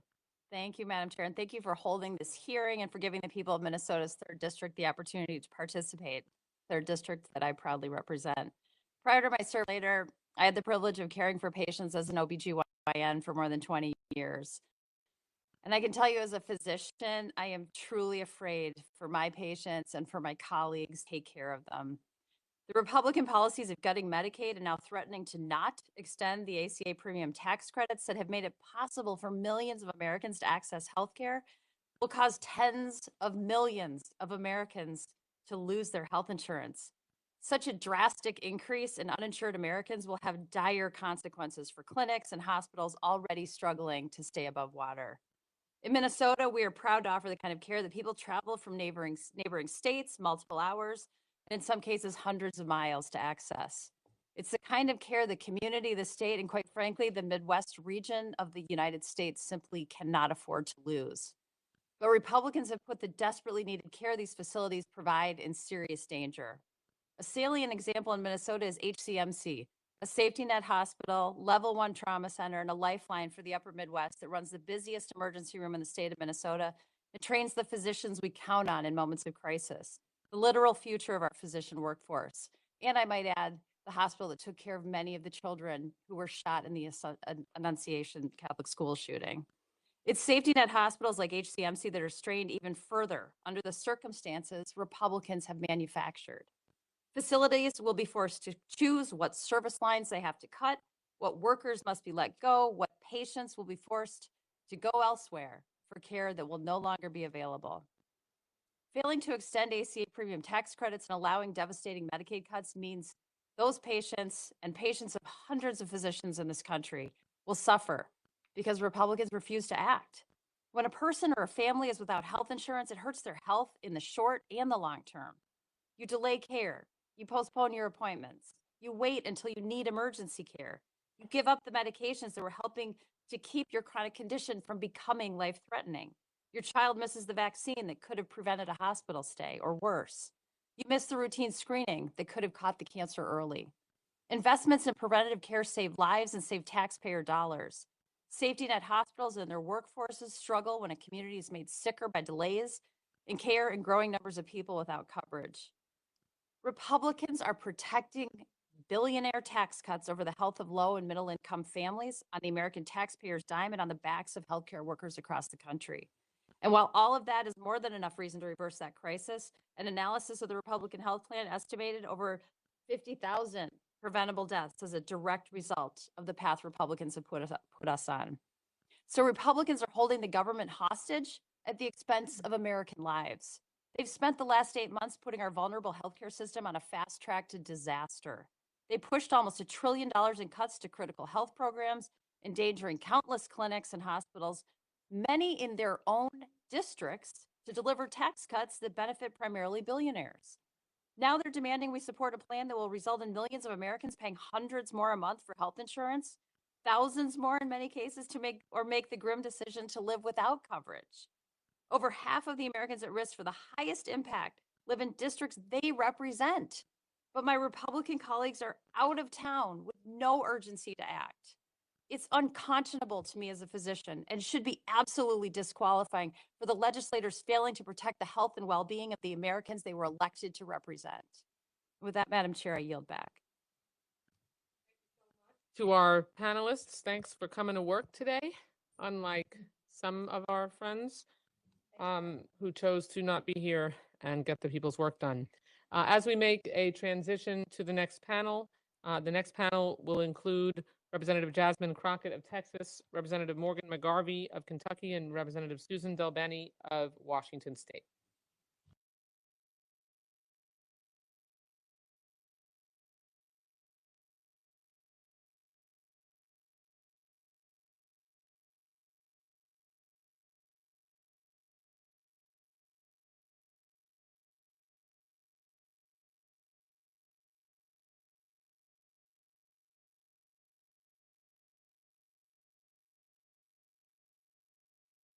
We're going to proceed in order of seniority, so Representative Delbene, you are recognized.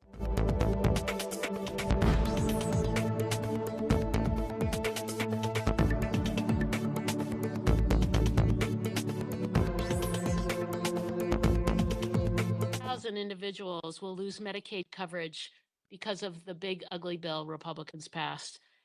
80,000 individuals will be priced out of ACA marketplace coverage without the extension of the premium tax credits. And for those that are able to keep their ACA coverage, they're going to see their premiums go up by an average of $1,300 a year. That's the average.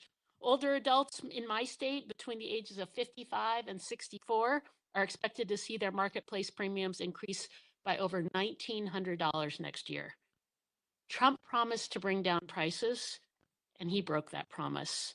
Groceries, healthcare, energy costs have all gotten more expensive. Trump's tariffs alone are costing the average family $2,300 this year. And if we don't extend these enhanced premium tax credits, families will be paying even more. Instead of lowering prices, Trump cut programs like Medicaid and SNAP, triggered $500 billion in cuts to Medicare, and increased the deficit by $4 trillion, all to give tax breaks to the wealthiest in our country.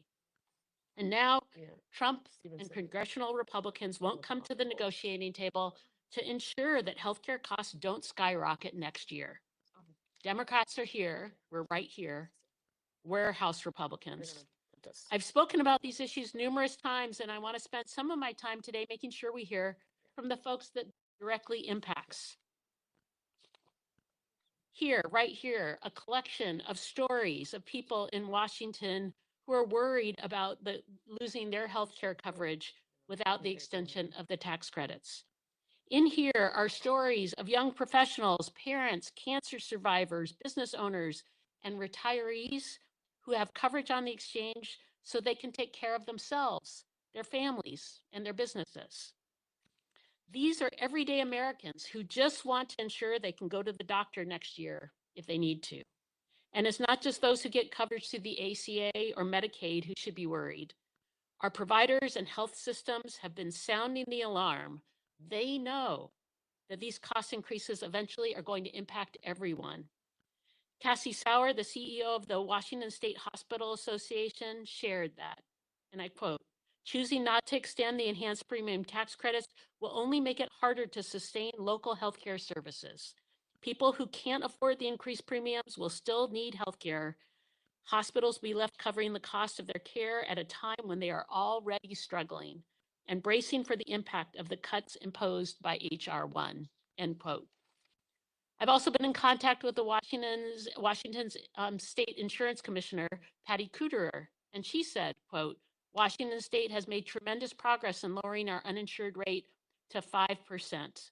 The ACA marketplace is our most vulnerable market, where approximately 300,000 Washingtonians get their health insurance, and most receive a tax credit to help them afford coverage. Anything other than a straight extension will cause further delay and chaos in the market. I urge you to stop playing political games with people's health care and extend the extended enhanced premium tax credits as soon as possible," end quote. We are here fighting for our communities. We're Republicans. We need folks who are going to represent their communities, come to the table, and make sure we're protecting our health care. Thank you. Thank you so much, Congresswoman Del Bene. Next, I'd recognize Congresswoman Jasmine Crockett of Texas. Thank you so much, Madam Chair. They continue to say, trust us. These tax credits won't expire until December. Just trust us. We will negotiate. Well, I have news for our colleagues across the aisle. Trust must be earned. It is not given. You see, President Trump swore in on January 20th, and since then, congressional Republicans have perpetuated an economic war on Americans. They asked us to trust them on the price of eggs, yet they've made it harder for Americans to buy any and all groceries. They asked us to trust them when it came to the cost of housing, but it's become more difficult to pay your rent or mortgage. They asked us to trust them when it came down to looking out for the best interest of our children. Yet we know that the cost to send your child to daycare or college has only increased. The only thing that I can tell you that we should trust the Republicans to do is to basically play in our faces.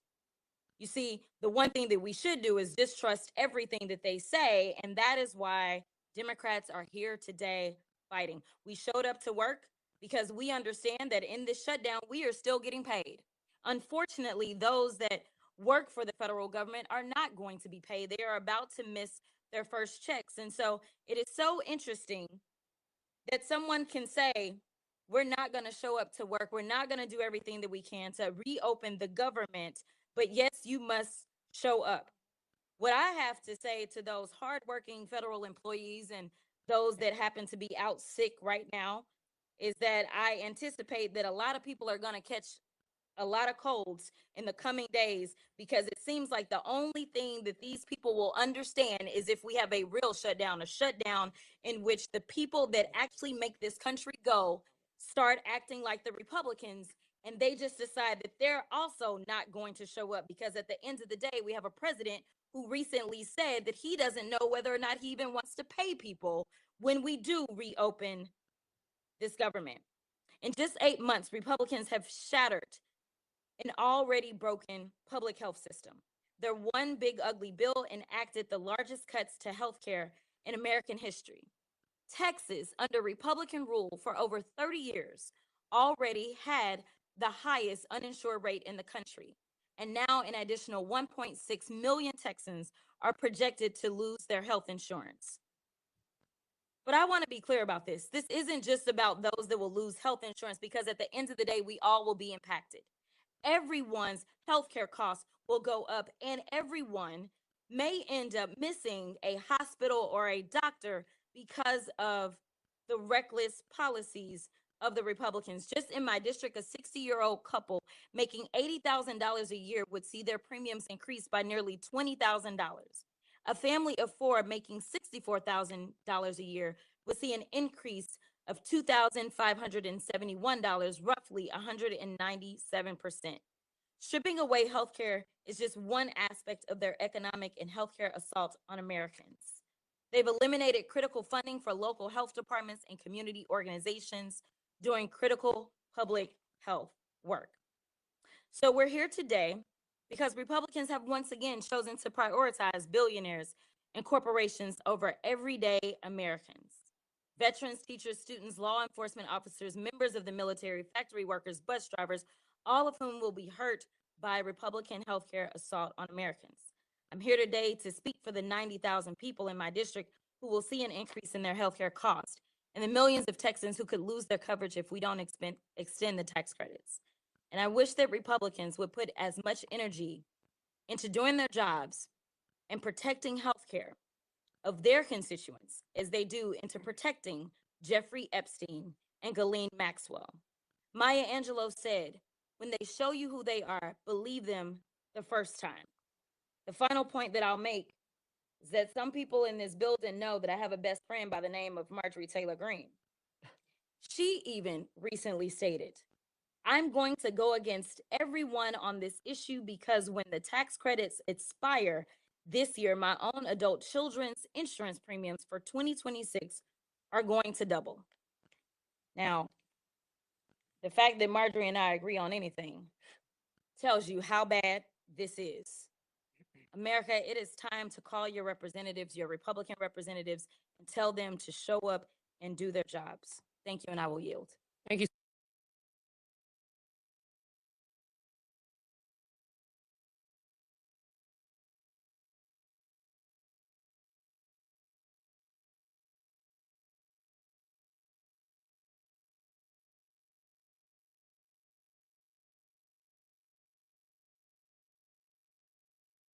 They're saying they don't care if your health insurance goes up. They're saying they don't care about you.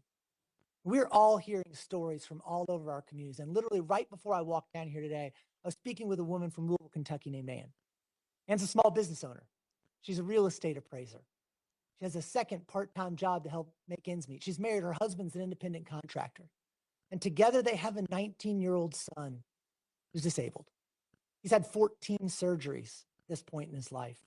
He sees a half a dozen specialists several times a year still, but he goes to the University of Louisville where he's a student and he lives at home.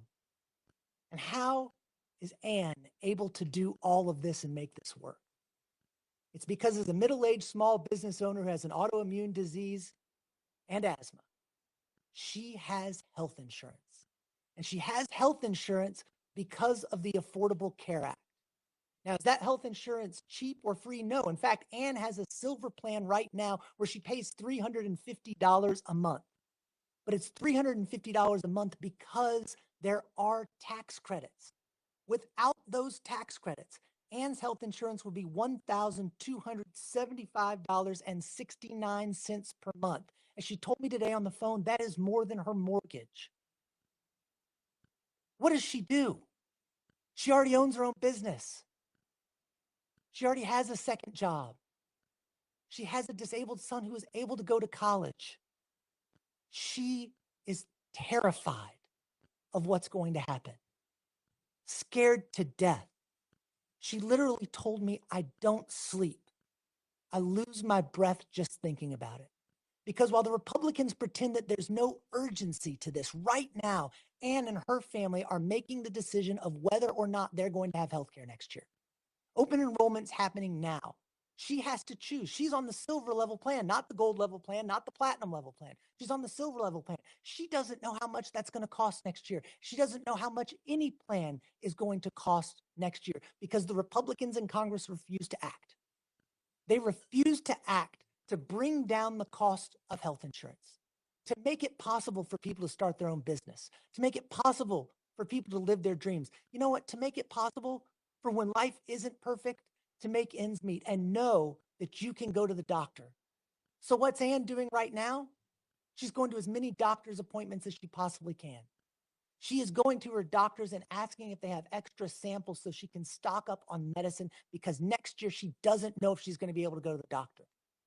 Like so many people across this country, when people don't have health insurance they can't afford, when they can't afford their health insurance, what's going to happen? They're going to stop going to the doctor.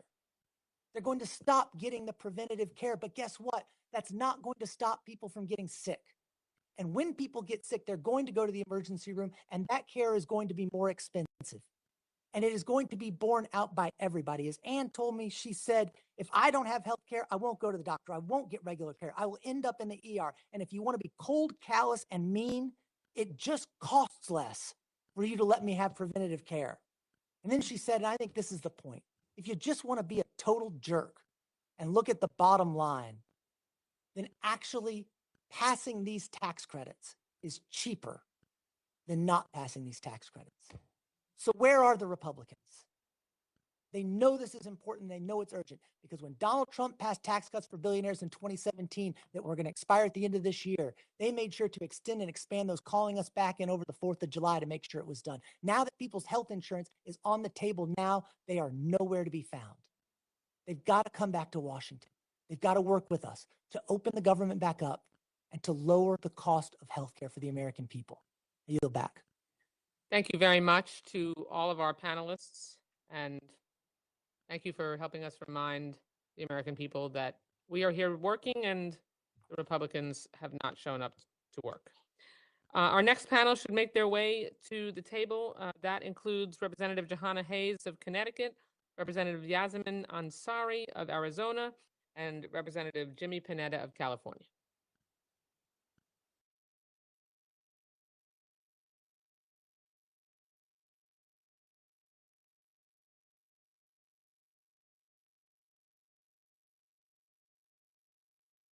In order of seniority, we will begin with Representative Panetta of California.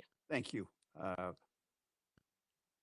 Representative Wasserman Schultz, and thanks to all of my colleagues and, of course, Leader Jeffries for ensuring that we get this opportunity to talk about not just where the Republicans are, but what we need to do as a Congress, what we need to do as a body, what needs to be done for our constituents, not just in my district on the Central Coast of California, but all across this country.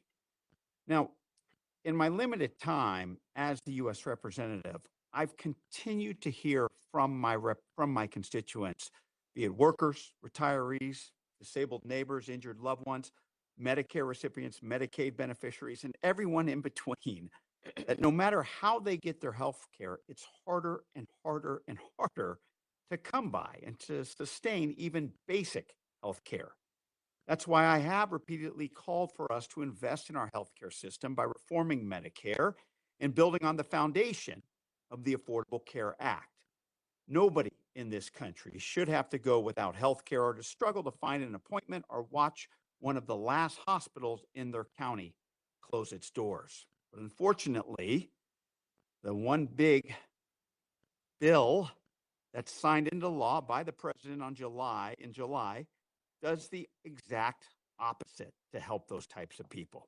In California, the California Medical Association estimates that California will lose $226 billion in health funding as a result of this bill. The California Hospital Association estimates that in the 19th congressional district alone, there will be as much as $900 million in hospital cuts, $128 billion statewide.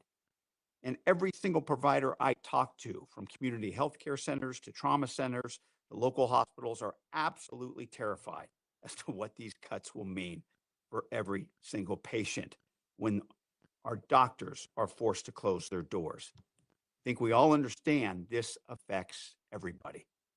This is not an abstract concept or a far-off threat. Providers in California 19th Congressional District are already cutting services. Beginning in January, 33,000 of my constituents will see their health care costs go up. By letting the tax credits expire, walking away from this crisis is simply not an option. We're basically abandoning constituents, our neighbors, our parents with spiraling health costs, middle-class families with children, hardworking people who did everything right but still find themselves sitting in the hospital with a sick kid, or that unthinkable diagnosis that's just simply not an option. That's why we're here today.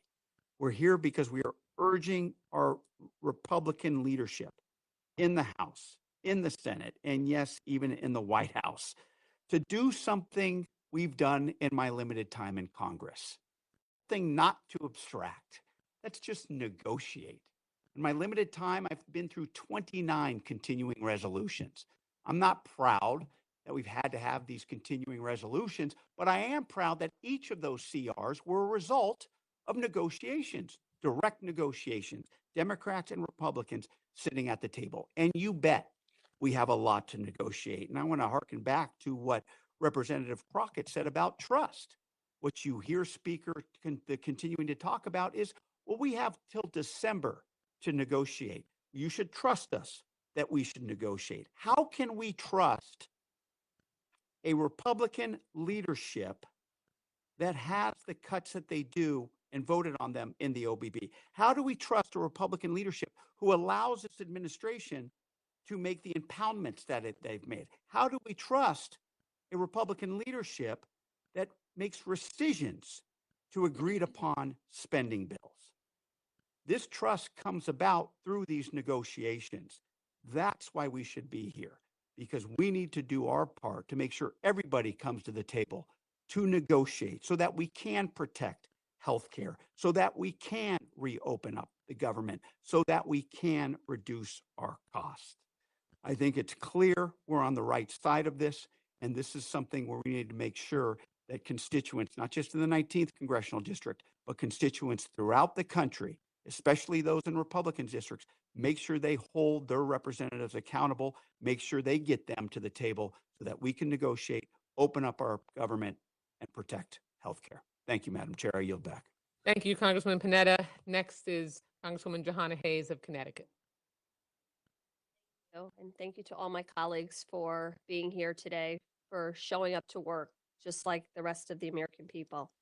On October 1st, as we all know, the federal government ran out of money and we went into a shutdown. My office has been open every day since then, both in the district and here in DC. And along with my staff, I have answered the phones, I have received emails, we have listened to voicemails.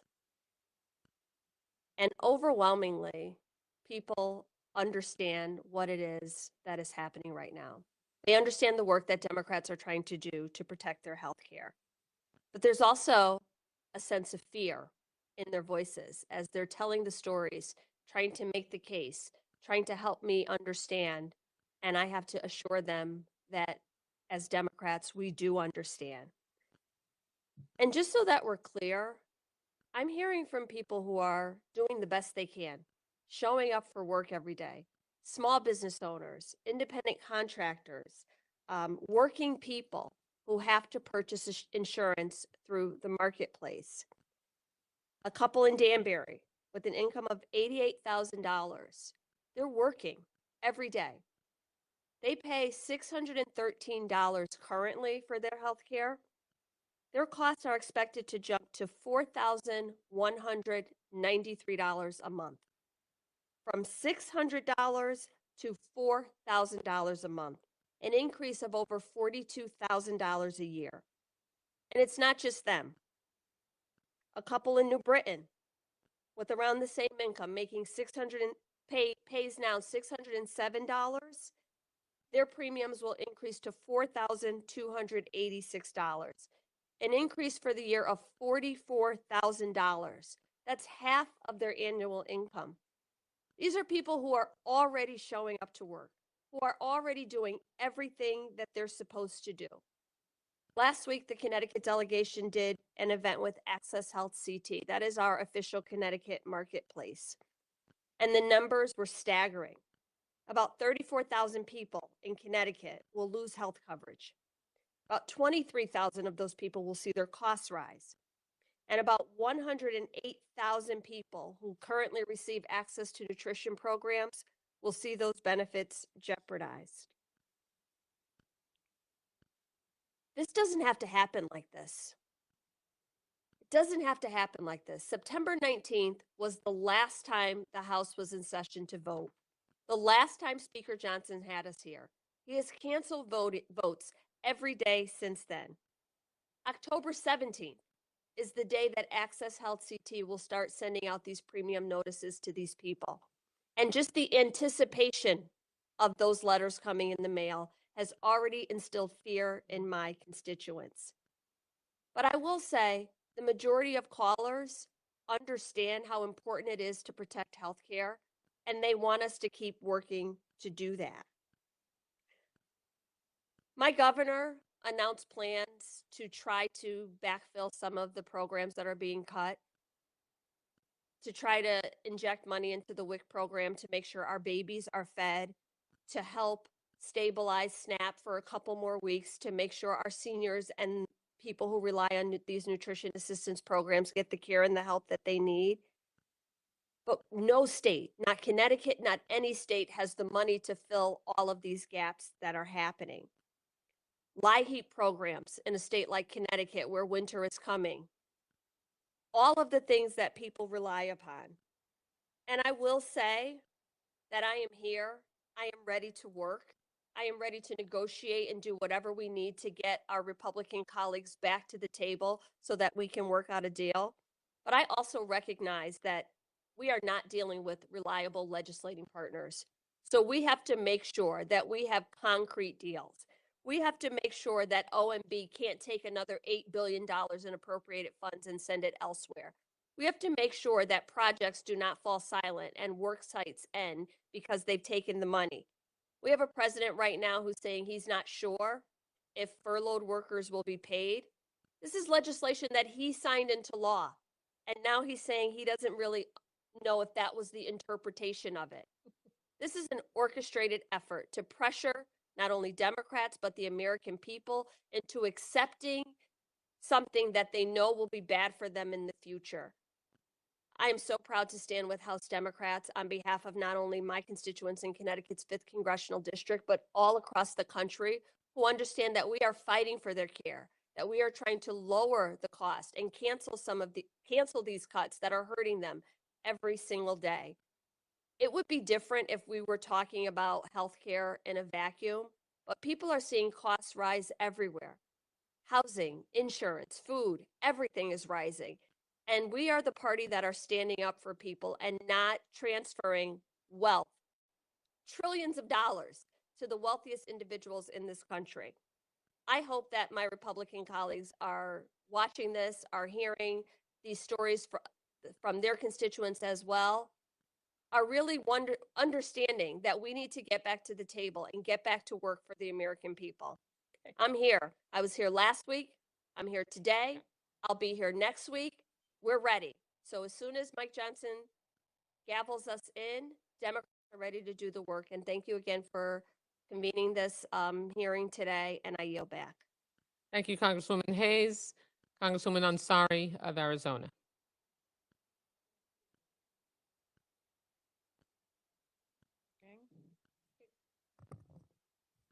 Hello? Okay. Thank you so much. The debate over renewing and strengthening the Affordable Care Act's tax credits and protecting healthcare access more broadly isn't just about abstract numbers or partisan talking points. It's about people like Jennifer Dunn, a mother from Phoenix in my district, who embodies both the struggle and the courage of so many Arizonans.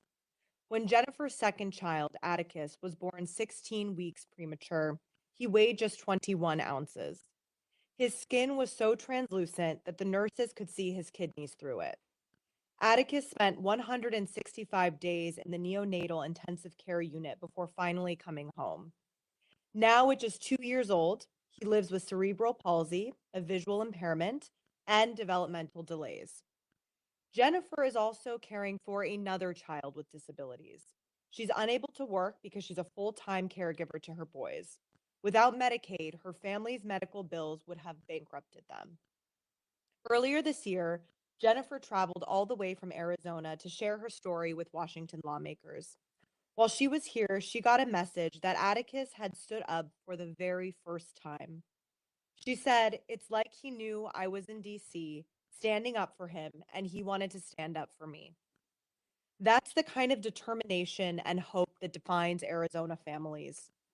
But if we fail to renegotiate and extend the Affordable Care Act's enhanced tax credits and allow cuts to Medicaid to take effect, families like Jennifer's will face impossible decisions.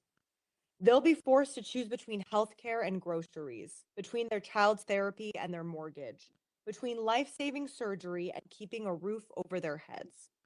Let's be clear, the Affordable Care Act's enhanced credits have made a life-changing difference for millions and millions of Americans. Nearly 230,000 Arizonans gained or kept their health coverage because of them. These are working families, small business owners, caregivers, and retirees, not just statistics. And if these credits expire, their premiums could double or worse next year. Many more could lose coverage altogether. And this isn't about political wins or losses. It's about doing what's best for our constituents. Something that the late senator from my state, Arizona, Senator John McCain, understood when he stood up to protect the Affordable Care Act years ago. He knew that healthcare is not a partisan luxury, it is a basic necessity. So I say to my Republican colleagues, let's follow that example. Let's actually negotiate and do our jobs, which is to serve our constituents. Let's protect the healthcare lifelines that millions of Americans rely on. Because Jennifer and Atticus and every family like theirs are counting on us to stand up for them, just as they have stood up for what's right. Thank you. Thank you so much to each of our panelists for putting a real human face on this crisis that is manufactured and unnecessary by our Republican colleagues. Thank you so much. Next up are our panelists, Congressman Frank Pallone of New Jersey, Congresswoman Andrea Salinas of Oregon, and Congresswoman Chrissy Houlihan of Pennsylvania.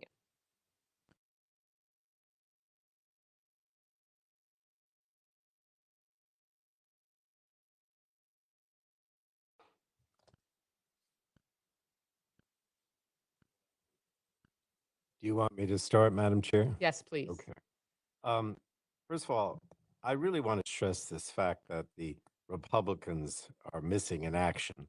You know, I've been here for a long time, and I been through a lot of shutdowns, but I do not remember any shutdown where the members of the House of Representatives or the Senate didn't stay here in Washington Saturday, Sunday, the whole time until we had figured out on a bipartisan way how to end the shutdown.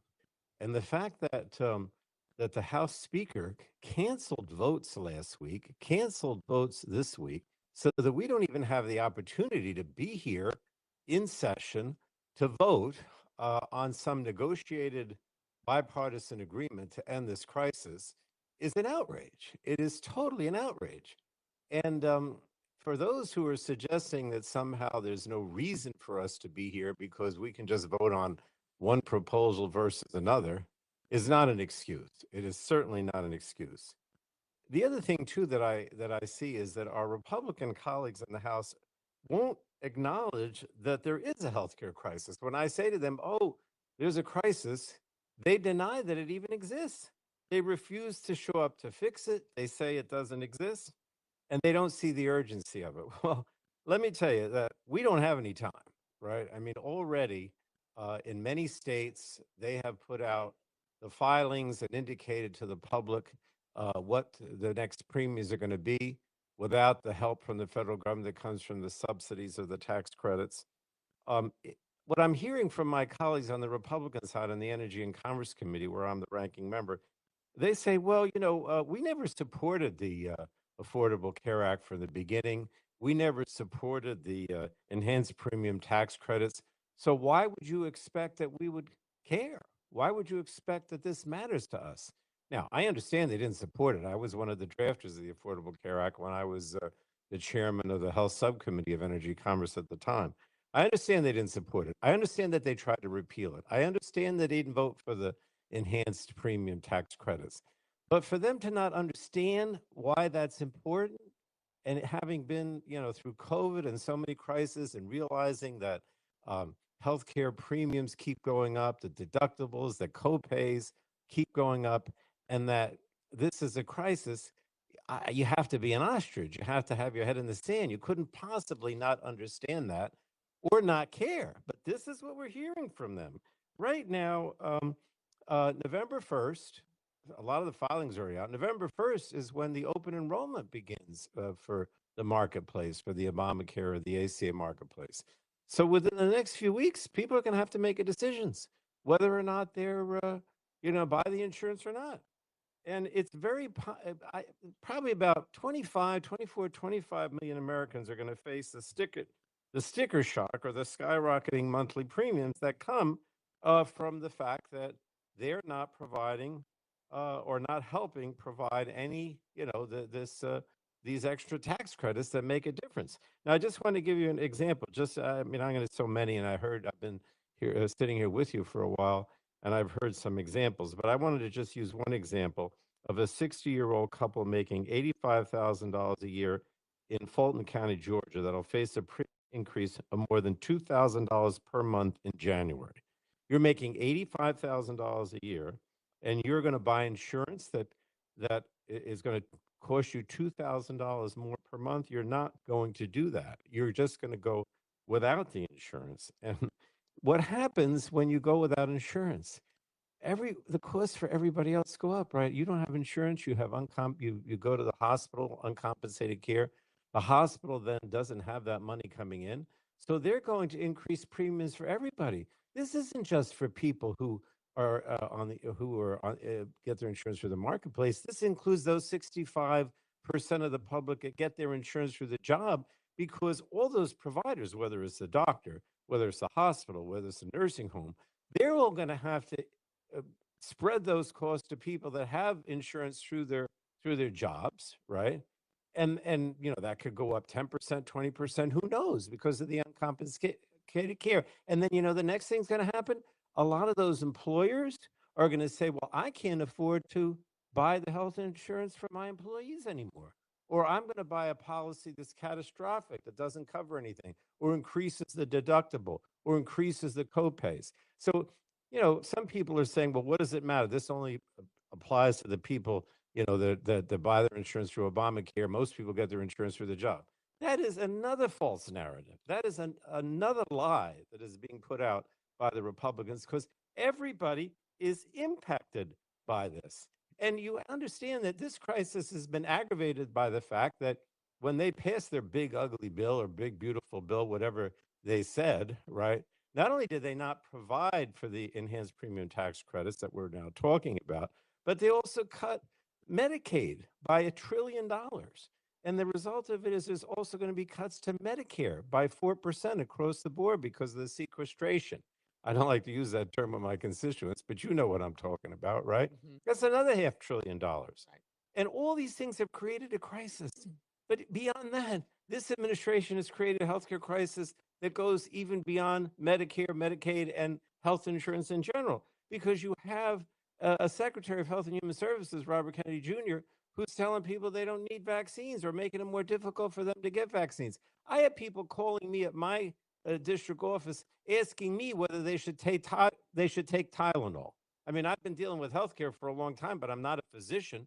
I'm not going to tell them whether they should take Tylenol, but they have created all this chaos, not only with health insurance and vaccines, with what kind of medication you should take. It is just unbelievable. And the other thing is a shutdown. And that's the last thing I'm going to mention is that this shutdown aggravates all of that as well. They're like, you understand this. Some of these community health centers, other places that rely on funding diabetes programs, teaching health centers, telehealth, all of these are depending on federal dollars. And some of them keep going now because they have a little more money for another week or two. But this Republican shutdown is also aggravating the Republican healthcare crisis because these places are going to run out of money. And then what happens then? More uncompensated care, more people go into the emergency room. And as a result, premiums go up again, even for people in the private sector. So it is totally irresponsible for them to say that there's not a healthcare crisis, that people do not need the help of the federal government to pay for the health insurance on their ACA. It's time for the Republicans to get back to work. Come down here and meet with us. We're here, they're not. I think that shows a lot about the fact that we care and they don't. And thank you for having this hearing. Thank you so much, Congressman Pallone. Congresswoman Chrissy Houlihan of Pennsylvania. Thank you so much for the opportunity to speak in front of the committee today. My name is Representative Chrissy Houlihan, and I serve Pennsylvania's 6th Congressional District, which is just outside of Philadelphia. And it's not that far. In fact, I left home this morning at about 5 a.m. to be able to come down here and intend to be here for the remainder of the week, and I'll be here next week as well. For 8 days now, we have invited President Donald Trump and Speaker Mike Johnson to work with us to forge bipartisan deals that will reopen our government and will lower the cost of health care for millions.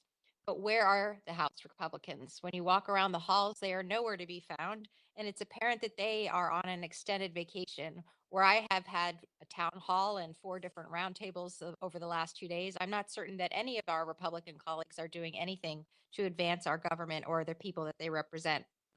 I am one of the most bipartisan members of Congress. I'm on the Problem Solvers. I'm part of a group called For Country, which is all about people who've worn the uniform. I'm the co-chair of the Bipartisan Climate Caucus, the Bipartisan Biotech co-chair and founder. I'm the Bipartisan STEM and STEAM co-founder. I am the Bipartisan Service Member co-founder. You would have to look very hard to find somebody who's less or who's more bipartisan than I am. And I stand here willing, as usual, to work with any Republican who wants to do the right thing and to protect access to health care. I come from one of the most bipartisan communities in Congress. My district is 40% Republican, 40% Democrat, and 20% independent. And let me read to you the top 3 and 4 reasons why people have been calling my office during this shutdown. Number 1, they're worried about the end of the ACA tax benefits. Number 2, the deployment of U.S. troops. Number 3, the behavior of ICE. That's how emails are, the top 3. On voicemails, number 1, the fear of losing their affordable health care. Number 2, the deployment of our Guard to cities, American cities. And number 3, to please swear in Representative Gahalva so that we can have a vote on the Epstein files. From my community of 40% Republican, 40% Democrat, and 20% independent, those are the top 3 reasons that people are calling my office. You notice that not one of them says bend and open the government again. Not one of the top 3 reasons. So again, I ask, where are my Republican colleagues? Surely the silence from them is deafening. And the result is that, as you've seen, people from southeastern Pennsylvania, both Democrats and Republicans, are scared. They're scared that they may be one of the tens of thousands of people who will see their health care costs rise because of the Republican budget, known as One Big Beautiful Bill. They're scared that over 19,000 people will lose health care coverage because of the Republican cuts to Medicaid and the Republican refusal to extend the health care tax credit. And let me be clear, this is a problem of their making. We all want the government to open and to be functioning, but we cannot walk away from health care for 24 million Americans. And in my district, I hear consistently that life is very unaffordable, how costs are too high and healthcare is out of reach. And we've seen firsthand what happens when inflation and a lack of access to care can meet. We've faced 3 hospital closures in my community alone already. We've seen too many healthcare systems struggle with rising costs, low in reimbursement, and provider shortages. And here is where I believe that we must hold the line.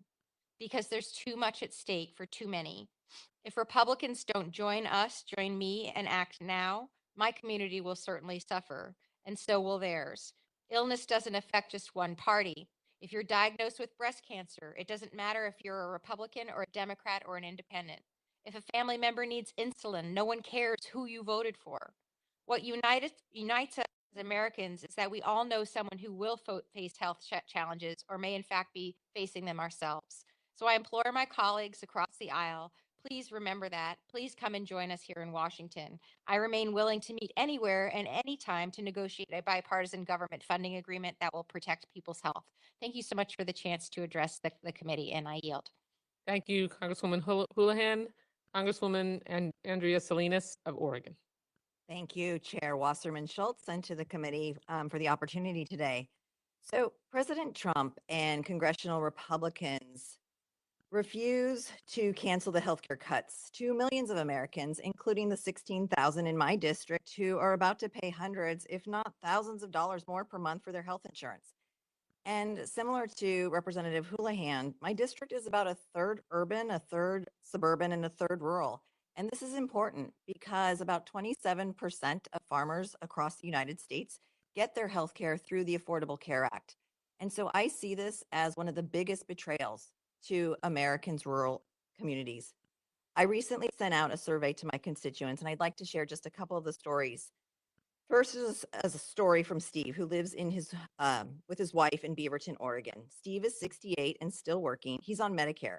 His wife, however, is only 61, and she won't qualify for Medicare for a few years.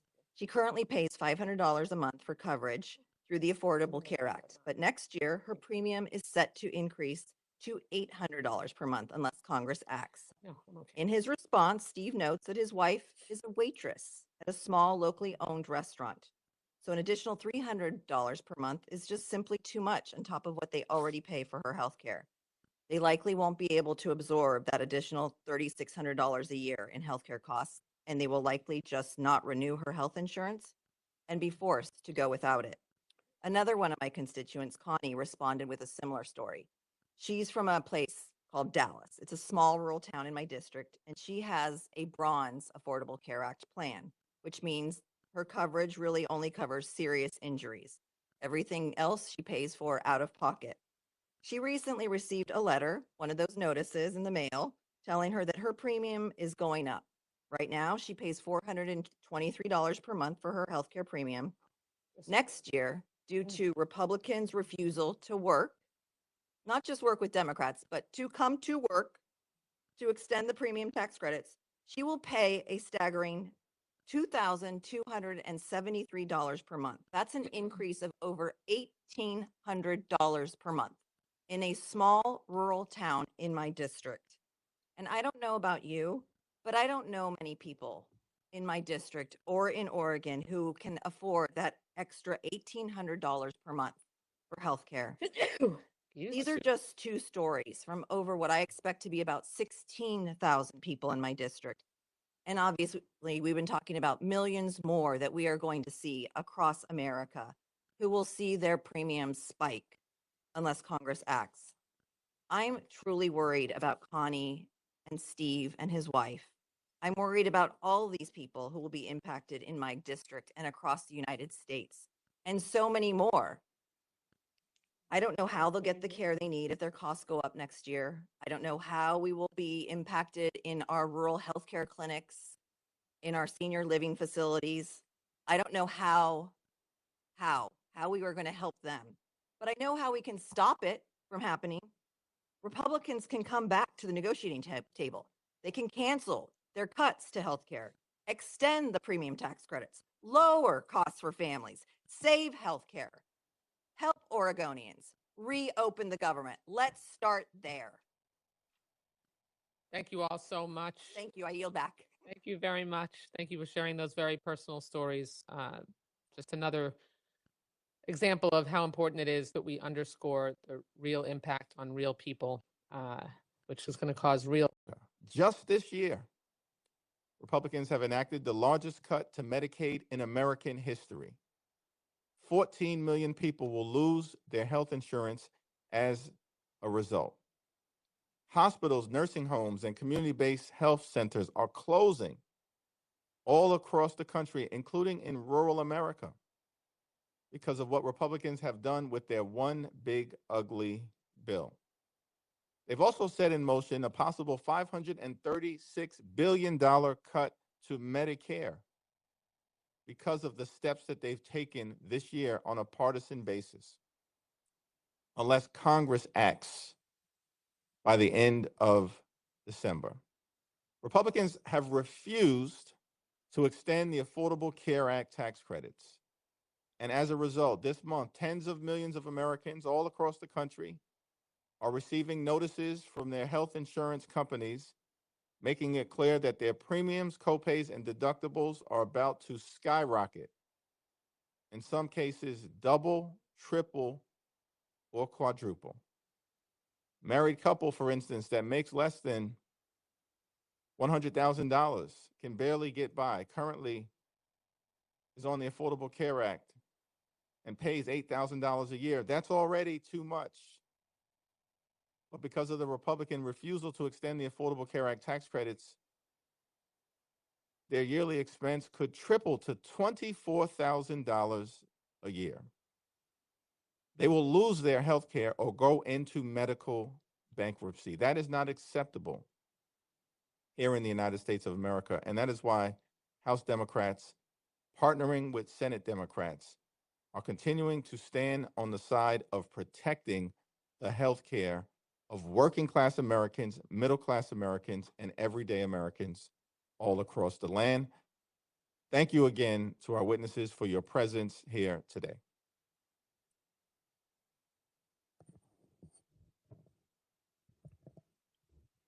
Thank you, Mr. Leader. Thank you to our co-chairs for bringing us all together. And thank you to our witnesses for joining us here today. As glad as we are to have you here, we would much rather be on the floor voting to end this chaos. But look around. Look at what the Republicans have inflicted on the American people. Cuts to Medicare, cuts to Medicaid, cuts to